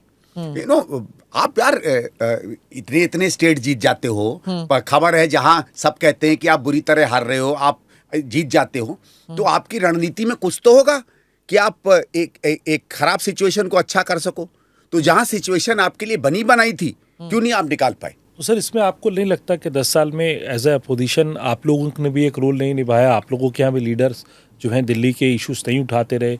आपने भी 10 साल चुनाव से बिल्कुल अलग अपने आप को रखा. 14 के बाद 19 का चुनाव आपने नहीं लड़ा, शीला जी ने लड़ा. असेंबली आपने नहीं लड़ी. तो आपको नहीं लगता कि एक अपोजिशन की जो वॉइस दिल्ली में थी वो भी कांग्रेस भी नहीं बन पाई. ऑल दो आप लोग चुनाव जीते नहीं जीते इट डजंट मैटर. समय भी था देखो एज आई सेड और आज जो मैं आज कह रहा हूँ लोग सुन रहे हैं. एक समय होता है जब नहीं सुनते हैं. पॉलिटिकली टाइम आता है और अगर आप गलत समय पर अपने तीरों तश्कर चला दें तो फिर वो लंबे नहीं चलते. शीला जी को अगर यही 8 में 9 में 10 में 11 में भ्रष्ट कहते तो शायद कोई नहीं मानता. ठीक है 12 12 13 में जो भी कारण थे माहौल बना तो सब चीज़ चिपकती चली गई है ना. वही बिजली के बिल तो पहले भी आते थे. लोगों ने अच्छी बिजली देखी ना. 24 घंटे बिजली आ रही थी ना दिल्ली में तो लगा कि नहीं इन्होंने काम किया है. चोरी कम हुई 60% से गिर के 10% पे आई. खुद जो रिपोर्ट है इंटरेस्टिंगली बताता हूँ अगर आप 2018 का वेबसाइट देखें ना दिल्ली सरकार का जिसमें मनीष सिसोदिया जी की फोटो है तो वो प्राथमिक लाइन में कहता है कि जो कुछ इंप्रूवमेंट दिल्ली में हुआ है it is because of the 2002 reforms and it is because of that we have reduced our losses at the average of 3,000 crores per month. Okay so some senses they also have to ultimately give credit to her. लेकिन मैं कह रहा हूँ उस समय यही सवाल अगर कोई शीला जी पे लगाता तो कोई नहीं मान रहा था. जिसके यहाँ मीटर नहीं लगे थे उसको 500-500 के बिल देने पड़ रहे थे फिर भी वो शीला जी के प्रेज कर रहा था और वोट कर रहा था. तो समय होता है. अब मुझे लगता है पिछले 3-4 साल में समय आया है where now when we speak people listen to us. Okay, finally I want to ask you this question that as a voter why would anybody vote for the Congress party in the sense that what can you do if you come to power? Can you reduce the pollution? Can you tell the Punjab farmers कि आप पराली के लिए कुछ करो? Can you tell the Punjab government to stop the parali burning? Can you do anything for this city without the LGs with the tussle that between the Chief Minister of Delhi and the LG? Okay. What can you do? Smita ji, let me just take this example of air pollution to show how we are different and we can be different. देखिए पहली चीज़ ये है कि पराली is only 10 to 15% of the total pollution. कोई कहता है 7%, कोई कहता है 10%, कोई कहता है 15%. Okay leave that aside. For example Delhi के अंदर 3 या 4 बड़े भारी कारण हैं जिस कारण से हमारे यहाँ पोल्यूशन होती है. एज हमारे यहाँ मैसिवली डर्टी सुएज लाइन्स जिस कारण से सड़कों पर कूड़ा आता है. Sewage is not washed away and it rises in the air. That's one of the major reasons. Second is falling public infrastructure. हमारी बसें आज कम हो गई हैं पहले से। You know that ridership in DTC including the cluster buses is actually lower than in शीलाजी's टाइम। उस समय एवरेज राइडरशिप 43 lakhs थी, आज 41 lakh है, whereas it should be around 60 lakhs. So you have to get public transport back. That is when you reduce vehicular pollution. You have to get traffic back on edge. आज आप जानते होंगे normally आप first या second gear पे चलते हैं। Ma'am के समय ये तो था कि ट्रैफिक जैम्स नहीं दिखते थे। तो जब गाड़ियां खड़ी होंगी तो पोल्यूशन होगा, डीजल जलेगा, पेट्रोल जलेगा, लोअर गियर पे जलेगा, 8 से 10 गुना पोल्यूशन होगा। तो अगर आप सिविक इंफ्रास्ट्रक्चर में इन्वेस्ट नहीं करेंगे तो आप इस तरीके की चेंज कैसे ले पाएंगे? फिर there is massive illegal construction going on in Delhi, and if every time your MLAs and your councillors colluded on massive illegal construction, धूल उड़ेगी, सीमेंट उड़ेगी। तो मेरा ये कहना है ये 3, 4, 5 चीजें तो ऐसी हैं in which you can do substantive work. I am not saying sufficiently full 100%, आप इसको 30, 40, 50% भी अगर रिड्यूस कर सके, बट एटलीस्ट करते तो दिखो। I am not saying will be able to achieve it, but all that I can say is that at least Sandeep Dixit and my party will be seen working towards that. And the other thing is you can work with any LG. इनकी तो किसी LG से नहीं पटी, क्या सब इतने खराब हैं? भाई वो भी इंसान हैं और सीमाएं बांधता है संविधान। बहुत सी चीजें हैं जिसमें आप बात करके, परसुएट करके, आपको पब्लिक में अगर लड़ाई किसी से दिखानी है तो वो कैसे आपसे कोऑपरेट करेगा? उस व्यक्ति का भी तो स्वाभिमान है। आप तो पहले कदम पर उसको कह देते हो तुम चोर हो, तुम पैसा खा रहे हो, तुम कहाँ से पैसा कमा के आए, तुम कहाँ से क्या करके आ रहे। यार तुम्हें उसके साथ काम करना है। चुनाव आए, सारी अपनी रंजिश उतार लेना। शीला जी ने भी तो काम किया था ना। आई डोंट थिंक कभी ऐसा तो नहीं है कि बीजेपी वॉज फुली कोऑपरेटिव, चाहती होगी हर चीज में कि दिल्ली सरकार सारे काम कर ले कि वाहवाही लूट ले। वो भी तो पॉलिटिकल पार्टी है, वो भी तो सर्वाइव करती है। तो मेरा ये कि कम से कम कांग्रेस होगी तो आप बहाने नहीं सुनोगे। Okay. No, I will not put, or my party will never put the blame on the LG. I'm sure they will, or they might try and create problems, but there are ways of getting out of any problem. On that note, thank you so much for sparing the time and coming here, and wishing you all the best from us Thank you. for the election. Thank you. Thank you. Thank you. Thanks. It was very enjoyable. Thank you.